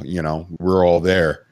I mean, it was like 500 of your best friends. I was at PAX Prime right when they launched D2 and went to the Paramount Theater and just saw all those people in there. You can't tell me those people, they might be mad at the game right now, but they don't still love the game. Mm-hmm. And I think once Destiny 2 gets back to a point where it'll never be perfect, but it gets back to a point where, like you said, the end game, there's things to do and people can start being happy again. They'll come back. You'll see the Reddit change. I mean, the Reddit's Reddit. There's always going to be grumpy people in there, but I think those core, let me backtrack. The whole reason I love Destiny and why I've stuck around for 4 years now or however long it's been is because of the community, Guardian Con, etc. I mean, just add up the list. There's so many amazing people in here. I mean, hell, Pope, I'm here right now because I met Pope years ago, and we made a connection. I don't take that for granted. I just think people are mad right now, but people will come back. It'll come back. Yep. Mr. Goodbye says, if Bungie were to ask you which of the 9 subclasses should be thrown out entirely and recreated from scratch, which one would you pick? Oof. Which subclass do If I I had to hate choose the one of the most? subclasses to completely redo, You're throwing it out entirely and recreating it from scratch, so you can go anywhere you want with it. Recreating from scratch. I mean, I would vote for any warlocks, but then they could just not come back to it. They would just They just delete wouldn't, it just wouldn't come back into And just the make another productions. Titan. Yeah, they just delete one of the warlocks and then just add an additional Titan class. Honestly, I think I'd go with Gunslinger. I think that class is in a little bit of a weird state. Yeah. Like, for example, if you're playing Trials with a Gunslinger, instead of popping it aggressively and running in there and being able to do that without the radar, you can't actually do that now. The neutral game is, I don't know. I feel like Gunslinger is in a bit of a weird spot with the current Sandbox. So I think it could be. It's one of the oldest ones, right? It's like Yeah. It doesn't feel as good as it did in Destiny 1. No. right. It hasn't changed much since D1 either. It doesn't feel like they've kind of brought it forward with the times. So yeah, I think they could do some cool stuff with Gunslinger. Yeah. It's a tough one. Yeah. Like yeah, but you're talking about completely get rid of Gunslinger, and so it's something else. Well, no, we're redoing it, Yeah? right? We're But would you redo it and then with just Gunslinger redoing in mind? Gunslinger. I think so. Yeah? Yeah. Like being a precision hunter class, I think is great because you have the Night Stalker that's all about manipulation. You have Arcstrider that's like very punchy and get in there. I think having a class that's about precision is good, but I think they could do some stuff to bring it forward in D2. The Gunslinger just isn't as fun as it was. There's a bunch of reasons for it. The- Throwing knife sucks. The golden gun isn't as much fun. Dude, it's the timer, man. The timer, timer. the timer sucks. I mean, the throwing knife was to me more fun than the actual super in Destiny 1. Like I love that throwing knife. It was the reason I played Gunslingers because I ran out of ammo. Boop, fuck you. Or what Patrick did, right? Shooting people with the hand cannon, throw the knife. Yeah. And then they nerfed that. They took it out. The knife. Yeah. Yep. I mean, it just. I think Watson's got the right idea here. Yeah, it's weird. I like Gunslinger, but you guys are right. Destiny 2's Gunslinger is it's in the trash can at the moment. I guess if we could redo it, it'd be pretty cool. It'd be interesting about Gunslinger is if it actually took whatever gun you were using and that was the super that it applied it to. So it actually applied super mechanics to the gun. Made your gun like awesome. Yeah, like if you're using a shotgun an auto rifle or auto rifle, yeah, exactly. And it was like the magazine it became super shots in there, and like your gun was glowing, and people know like, oh, he's got a glowing auto rifle. Shotgun would just be like the accurate. He's golden. But wouldn't that be awesome though if you pulled out a shotgun and you could suddenly apply golden gun to it, and it was just like doubled the range or something? The Acurus. No, let's say you have the Acurus and you pop golden gun, my God. and it doubles that range. Oh, that's called a sniper rifle, literally. Well, it's like instead of how Sunsinger was, where you had empowered grenades and abilities, Gunslinger would have empowered gun because they're all about their weapon. They're all about their precision. Yeah, no, I like the idea of a precision hunter. Yeah, I like it. Mm-hmm. Calico Jack says, "Are any of you going to the community summit?" We already talked about it. I'm gonna skip it. I'm sorry. Ozez says, "What could be some ways to improve the population on PC? Or are games like Fortnite, PUBG, and others far more attractive right now than Destiny 2 on PC?" Lots and lots of changes and conversations. Lots of conversations. Mm-hmm. And I think they're starting on that. They're going the right direction. Maybe if they gave you like $5 every game you completed in the Crucible. Wow. I think maybe if I get farm Bitcoin in the Crucible. There you go. Mm-hmm. There you go. Half my GPU goes to actually running the Crucible, and the other half goes to farming Bitcoin. Destiny still it has its own unique space in gaming. But they have to really dial in on what makes it unique. People want more of those RPG elements. FPS, RPG, put them together. People want to delve into that. They want something to sink their teeth into. Or they want to, it's a very shallow experience. And when you're on PC, if you're looking for RPG or something that's deep, you have so many choices. You're looking for a competitive shooter, you have so many choices. They need to dial in on what made Destiny fun and understand what that is. And I've said it many times in the podcast, Triple saying in chat, there's nothing out there right now that competes with Destiny. And that's actually the issue as well for Bungie, is that they can take this amount of time to make changes because there is no competition. You could say Warframe, you could say Division, so on and so forth, but there's no first-person looter shooter out there right now that does what Destiny does. And that's why we feel like addicts, where we're just, come on, I need my stuff, but it's not there. Instead, I got a ghost from the Nightfall. Like if there is something that comes out that competes with it directly, then they're going to have a different situation on their hands. But that's why. That's why we have these feelings right now about the game. We want more RPG. We want the grind. Like we said about, all of these quests that we had the Sleeper Simulant quest. We had Black Spindle popping up. Like, those things are cool.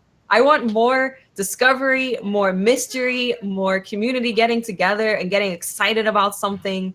I want all that stuff. Exactly. I want to be able to Yep. spec my character. I want to be hunting for those mods 2.0 Yep. and have it really impact how I play the game. Yep. Delve into the RPG, please. Exactly. Odds says, what could be some ways to improve? I just read that. Sorry. Prakash J says, what aspect of Destiny do you all, Destiny and DCP and Parris, love the most? The gunplay, the looter aspect, the lore, the characters. What do you like? What's the best part for you? For me, it's the gunplay. Like no other game feels like a Bungie game, man. Like yeah. Borderlands gives you like the loot, but it doesn't feel the same. Like shooting a gun, like it's entertaining because you never know. Like when you pick up a new gun in Borderlands, you never know what the fuck that thing is gonna do, right? Like some wild shit is gonna come flying out, shooting like bees at somebody. But it doesn't feel like Destiny. It doesn't have that feel, right? And there's no other game that you could combine, you know, going out and exploring and finding that gun and then go into the Crucible and shoot your best friend with it. You know, it just feels so good and visceral. I love it. Mm-hmm. Yeah, I would agree because that's the one thing you can count on Bungie, just going back to the Halo days, is the gunplay. They've always been the best at the business when it comes to the gunplay in first-person shooters. So, I mean, that's been the one constant, you know, love or hate Destiny that we've always had. I guess if I could expand on it, going beyond just individual features, it would be the raid for me, because one of the big things that I love about Destiny is the fact that it is forcing 6 people to work together and communicate to clear an objective, which I think is one of the hardest things to do in gaming. And, you know, the fact that they don't have matchmaking for it is a testament to that, because try and just get 5 random people together and like, hey, let's go raid. It's like herding freaking cats. There's no way you're going to complete that stuff. You have to have some level of communication to get those things done. You know, Parris, I wonder if that, going back to our last question, I wonder if that's one of the reasons it didn't catch on as big on PC, is because for a console player, raid was unheard of territory, right? It was uncharted for a console player.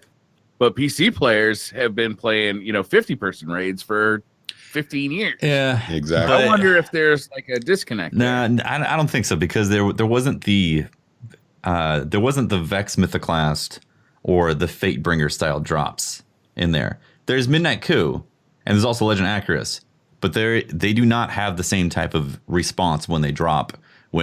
When you had the Vex Mythoclast drop from Atheon on hard, that was oh my god, scream at the top of your lungs. But yeah. Midnight Coup is marginally better than some other guns in its class. Exactly. Midnight Coup is good in the current sandbox, but in terms of the Destiny experience, there's better guns out there, and that's why I think that's why a lot of people in on PC were kind of like, okay, well, why am I going to grind that? Where's the grind? Well, you actually bring up a good point about something. That's another thing that magic that needs to come back to Destiny 2 is that instant gratification of that loot drop. Like, I still remember the day that I got Gallowhorn. It was a legendary drop off of a strike, and I just went to the Cryptarch. Oh, just go turn this in. I turned it in, and it was freaking Gallowhorn, and I'm running around the room in circles screaming, oh my god, I got Gallowhorn. I don't have that feeling anymore in Destiny 2. Exactly. And you can get all the guns now from a vendor or your clan engram. Right. Right. Okay. You just reduced all the loot right there. Yeah. Yes.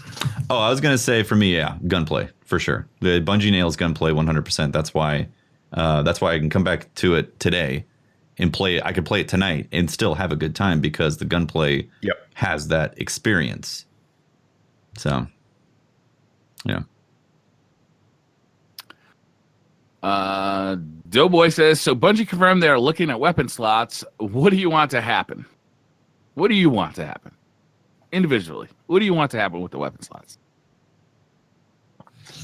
I've gone over this a bunch of times, but I think that I want them to get creative and be more have energy slots be more interesting, and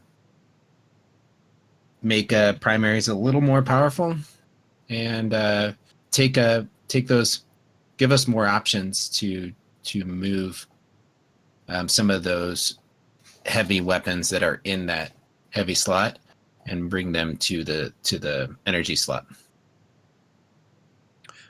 I know a lot of people are torn on this, but there's aspects that I do like the double primary.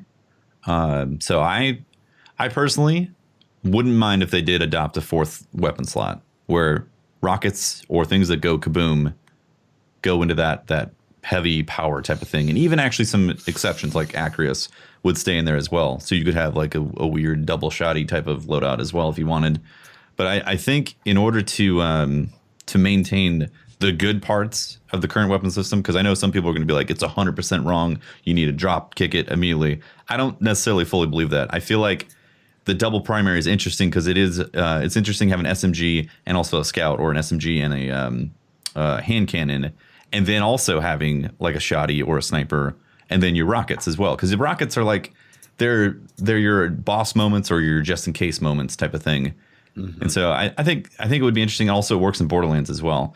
And I know a lot of people are very split on this. Some people think 4 is way too many, and that's actually crazy talk. And other people think, like myself, that it could actually be an interesting shift in the universe. Because like I said, I think the energy slot for primaries and kinetics is actually interesting. It's just we don't have Outbreak Prime and Genesis Chain and so on and so forth in the game right now to allow us to feel powerful with those weapons. Question on that. If we were to go to a fourth slot, do we also go to a fourth ammo brick?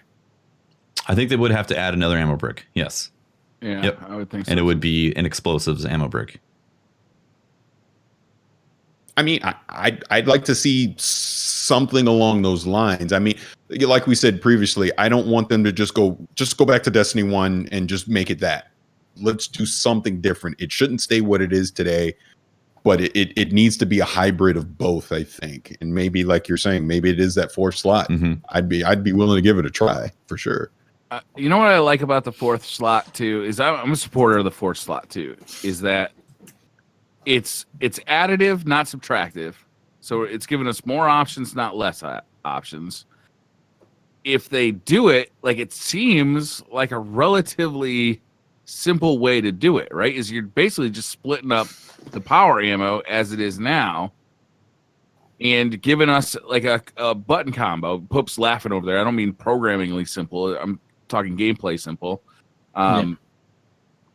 You give us just a button combination where you press the button, press Y once, and it switches between your primaries.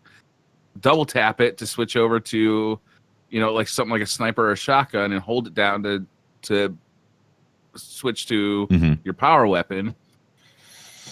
It keeps you using a submachine gun and a hand cannon, or your primary loadout is. It gives you more power in PvE. It gives you more options in PvP, but it also allows them to control the ammo in PvP. I don't know, man. The fourth slot, it's not a perfect system, but I like it. It's not Destiny 1, but just like you said, it does. Just imagine being able to, you're hitting hand cannon shots. Let's say for PvE, you're hitting hand cannon shots in the raid. You're getting a major rushing you. You switch to your SMG. You mow off the shield with the SMG. Then you switch to a shotgun because you happen to have a shotgun equipped. You take down take down that major, and then you switch back to your hand cannon. You get some shots, and then like some major target comes out. You switch to your rockets, unload a couple shells of rockets, and then back to SMG for some like close quarter type of stuff. I think in like PvE, it actually could be really interesting having those options. Or you could have just like hand cannon, SMG, sniper, and grenade launcher, or rockets. It would be rockets. Let's be honest. Everybody's going to use rockets. Yeah, it's going to be rockets. That's one of the problems there is now. It's the answer is rockets. I was watching Dado did a video. It was either today or yesterday about now that linear fusions have been buffed and snipers have been buffed, what should I be using to do the max damage in the raid? Guess what the answer is? Rockets. Rockets.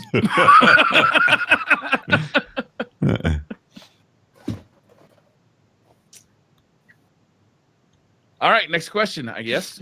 Heavy machine guns, by the way. Heavy machine guns could come back in one of those slots. Yeah. Steven Wolven says, I think D2 would be perfect time to get dark and gritty with the series and go for an M rating. What are your thoughts. Also, do you like regular Briar or drunk pirate Briar better? Love the podcast. Oh, drunk pirate Briar, definitely. Yeah, drunk pirate's pretty good. Yeah. Gotta Regular say. Briar's kind of an asshole. I agree. I don't think there's ever a chance that they're really going to get like M-rated with Destiny. Like, just like, this is a mass market game. Like, I know a lot of people would like to see it, but I just don't see it happening. I want to see Shaxx just come into the picture and he's just cursing, popping heads off, blood everywhere. Where the hell are your pants, Shaxx? I don't need them anymore.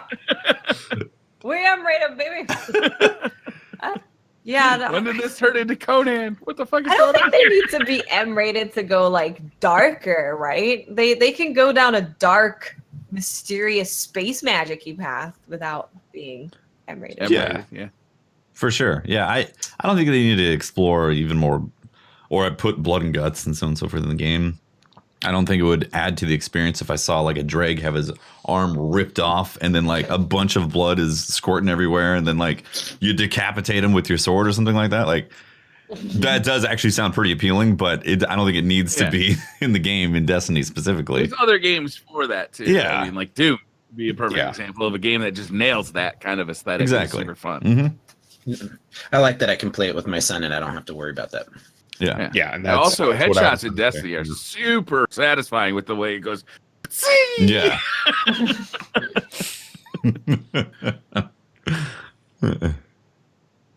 Skull Heezy says, "What are your top 3 snipers to currently play with?" The Achin.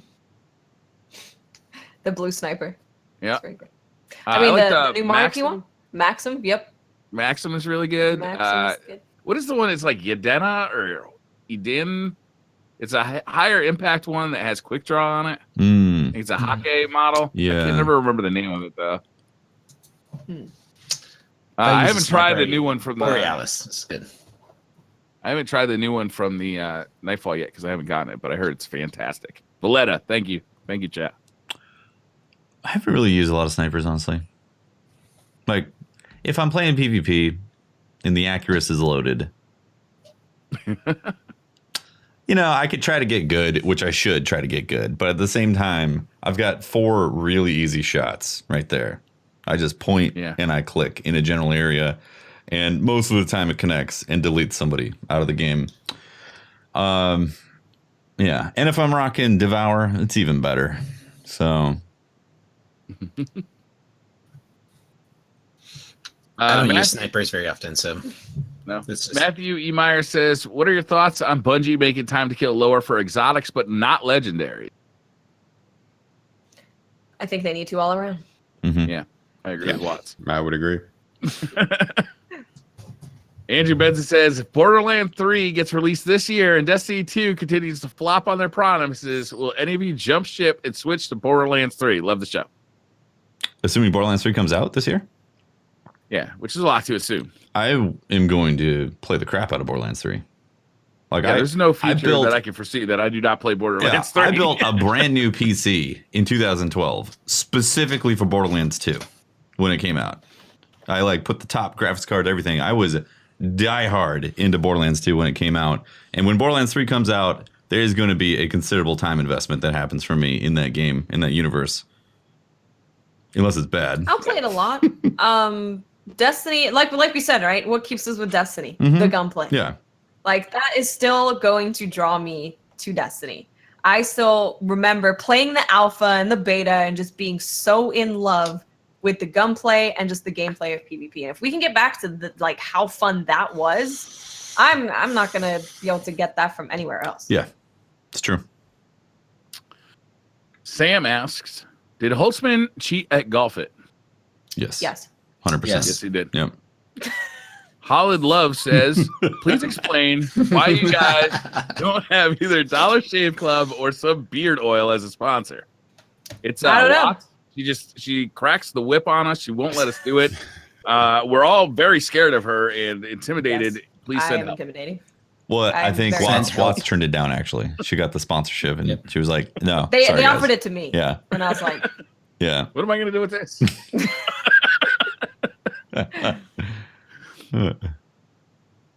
Florida Gator 95 said, "Would you rather Destiny stay in its current state forever, or be forced to eat every item on Taco Bell's menu?" Oh God. Oh. Just one day? Oh, Like in boy. one That's sitting, rough for me. or like can I like take my I- time with this? Because I You might want to like, do it in one sitting, honestly. Just get it all over with. Get it all. Oh God, Get it all in, That get it could all kill out. you. That might actually kill you. I don't think I could eat. I don't think I physically could eat. I mean, How I would committed suffer are a you lot. to Destiny, Pope? Come on, man. We are counting Obviously- on You you gotta here. do it.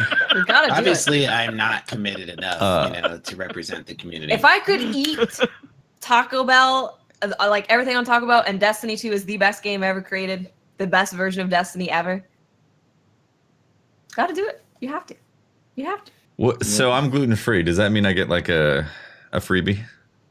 I mean, I'm vegan. Like, Do they have a gluten-free menu?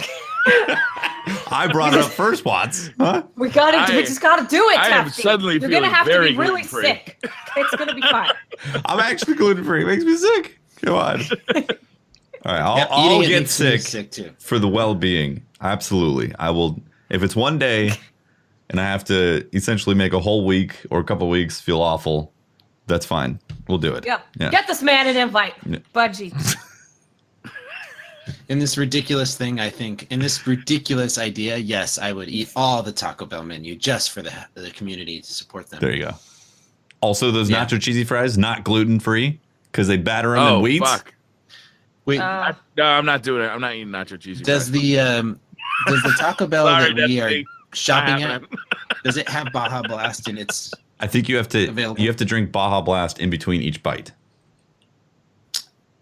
I might just do it.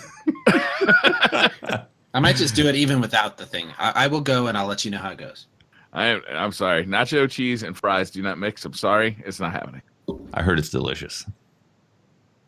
You were wrong. You're hanging Nacho around with cheese the and wrong fries? kind of people. Oh, no. Steak fries and cheese, so good. Zachary Richardson says, "Hey crew, we know that Disney owns 33% of the media. My question is, if you did work for them, what would you like to be a part of? Voice acting, apparel, roller coaster design? Love the podcast. Keep it up." Okay, so the question is Wow. basically, if you worked for Disney, what would you do? I used to work for would- Disney, actually, in a way, because I used to belong to Maker Studio, or I used to be Oh, yeah. partnered with Maker Studio, so my checks came from Disney for YouTube money. Interesting. Yeah. But they dropped me. Friggin' Disney, man. So, I would be every Disney princess ever. Taking the whole The rest set. of the time, all the princesses you watch, it's gonna be me. Nice. Yep. I don't know, man.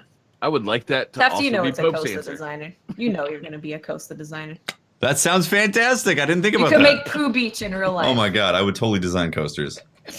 Yes. You live stream it still, but you'd be doing it in real life. There you That'd be go. great. Still be a streamer, but real life Love Costa it. design. Thank you for my answer. I honestly didn't know. It was great. Parris, what would you do at Disney? It would have to be something Marvel related. Somehow I'm involved in the production of the Marvel. I don't know exactly, but something.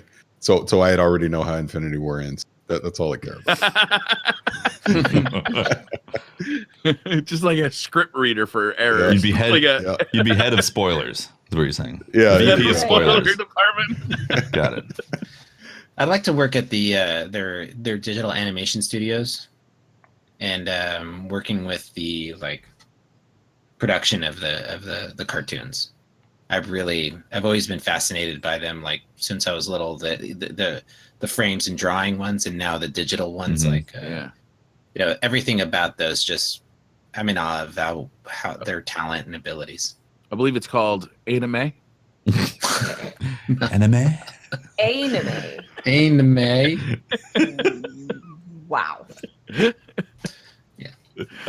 Kaoki says, "What's the most random, annoying tick or feeling that you have that shouldn't irritate you, but it does?" His is washing his hands when he's wearing long sleeves and the water gets on his forearm. Oh, that is annoying. Or get like if you That's put pretty socks bad. on and there happens to be some water in the bathroom floor and you step on it.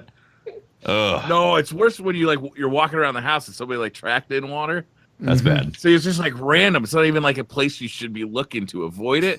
Just some motherfucker didn't wipe their boots when they walked in the house, and now you got to pay the price. Soaked sock. All right. This is unbelievable.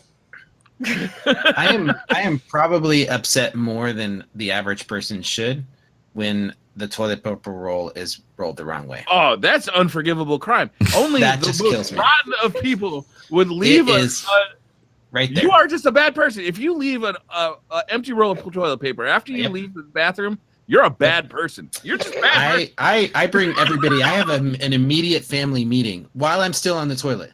Yes. I call everybody in Yes. to get to the bottom of what happened. Oh man. Yes. Yes. Serious business. I mean, there's somebody sleeping outside. Good. Forever. Hopefully. Yeah. Yeah. Nobody like runs into the bathroom and then goes, "Wait, let's make sure this is all put together." No, you're gonna do your business first, and then if it's empty, yeah, that is evil. Yeah. It's evil. Pretty evil. Yep. That is evil. Mine is simple. It's when my kids, instead of just reusing the same cup, they have like 10,000 cups like sitting out on the counter. It's like, Yeah. just use one. Drives me insane. Yeah. You think, I think I'm having trouble finding one because I'm the person that causes all of the problems. My desk is messy. I don't throw anything away. I don't clean up after myself. I'll take the lid off of my Coke and leave it on the counter. So Oh, that's yeah, another you could one. ask Tomo and it'll be just me. All of his answers would be all stuff that I do that is lazy. Yeah. I drink out of the carton and stuff. Oh. So, Yeah.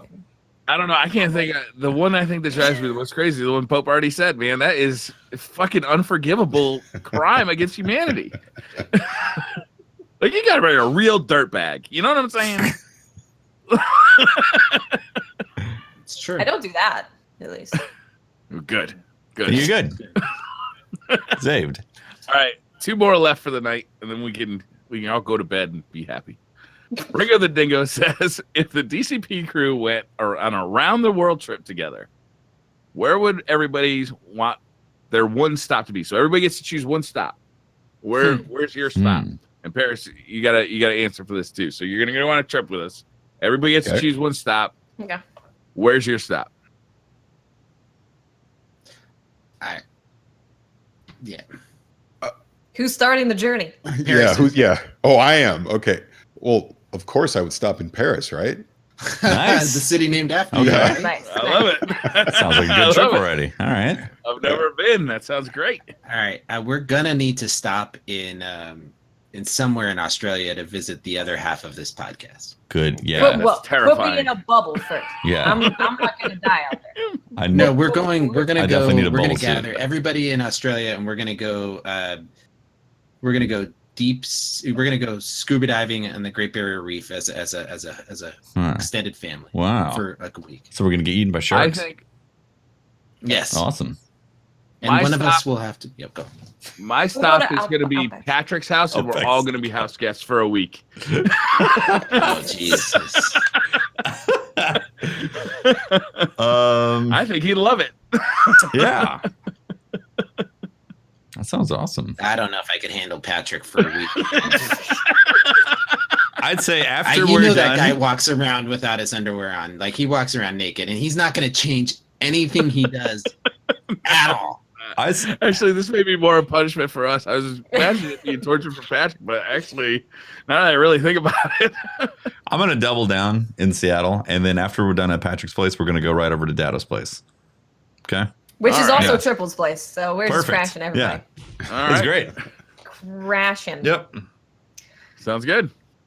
We have to go to Japan. I have to show you guys my life. We're going to go to an idol concert. We're going to go to an anime character concert. We're going to go play They're arcade called games. cartoons. No. We're going to go to a concert. We're going to get you some glow sticks. We're going to take you to a Ooh. May Cafe and let them put little rabbit ears on you, Briar, so you can truly be Briar Rabbit. That sounds awesome. It's going to be great. I'm in. Sounds like a great trip. I can't Honestly, wait. seeing DCP in Japan would be amazing. I think that would be an amazing trip. Cool. I'm down. I'm down. Let's go. Nice. Last question for the night. JB Mega says, is a pecan pronounced pecan or pecan?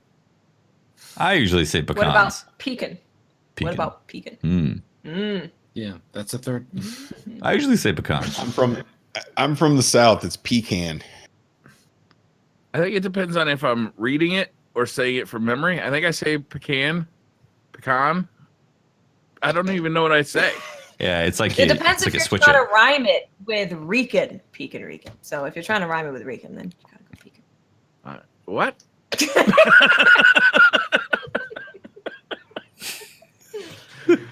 This is a really difficult conversation for our family because half of it we used to live in Georgia and the South, and the other half are from the North in New York. So nobody agreed. I'm gonna say pecan because it's a Southern thing. Pecans and peaches and pecans. Pecan. It's like in California, do you say almonds or almonds? Almonds. Almonds. Does anybody say almonds? People do. What? Who? Do they really? Those people Yes, are they do. wrong. I've never heard Well, almonds that's what before. I'm saying. I never heard it say the almonds either. Yeah, well, you're not cultured, so. True enough. All right, that's gonna do it. Thank you guys for watching DCP episode 179. I'm Briar Rabbit. You can find me streaming on Twitch. 179. 179? No, 79? 79. 79.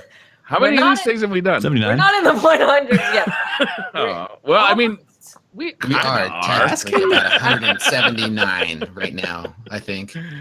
I'm Briar Rabbit. You can find me on YouTube. Just look up Briar Rabbit. I actually made videos like recently. It's amazing. That's amazing. Right over on Twitch. I stream every day at 1 p.m. Eastern, or talk to me over on Twitter. My name is Tefty Teft. You can talk to me at Teft on Twitter. Catch my streams, twitch.tv/Tefty Teft, usually in the evening time, Pacific West Coast.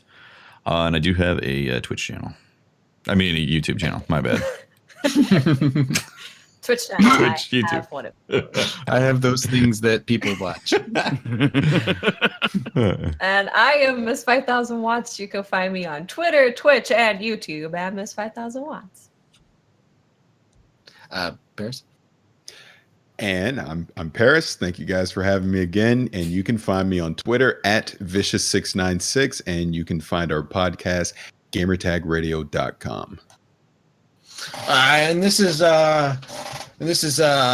Holtzman. You can find me on the Play Magic Twitters, and I play Magic, and just whatever. Yeah. Okay, so that's Nailed been it. the show tonight. I gotta you make sure to follow the podcast at DCP_live. You guys are doing a great job leaving comments on YouTube and Twitch and on iTunes and all that stuff. It's been great. Your support through Patreon has been amazing. Just tonight, we were able to upload 2 more emotes to the options. It's going to go live tomorrow. And so we got, just in the span of this podcast, we got 2 more emotes. Awesome. So I that's really awesome. appreciate it.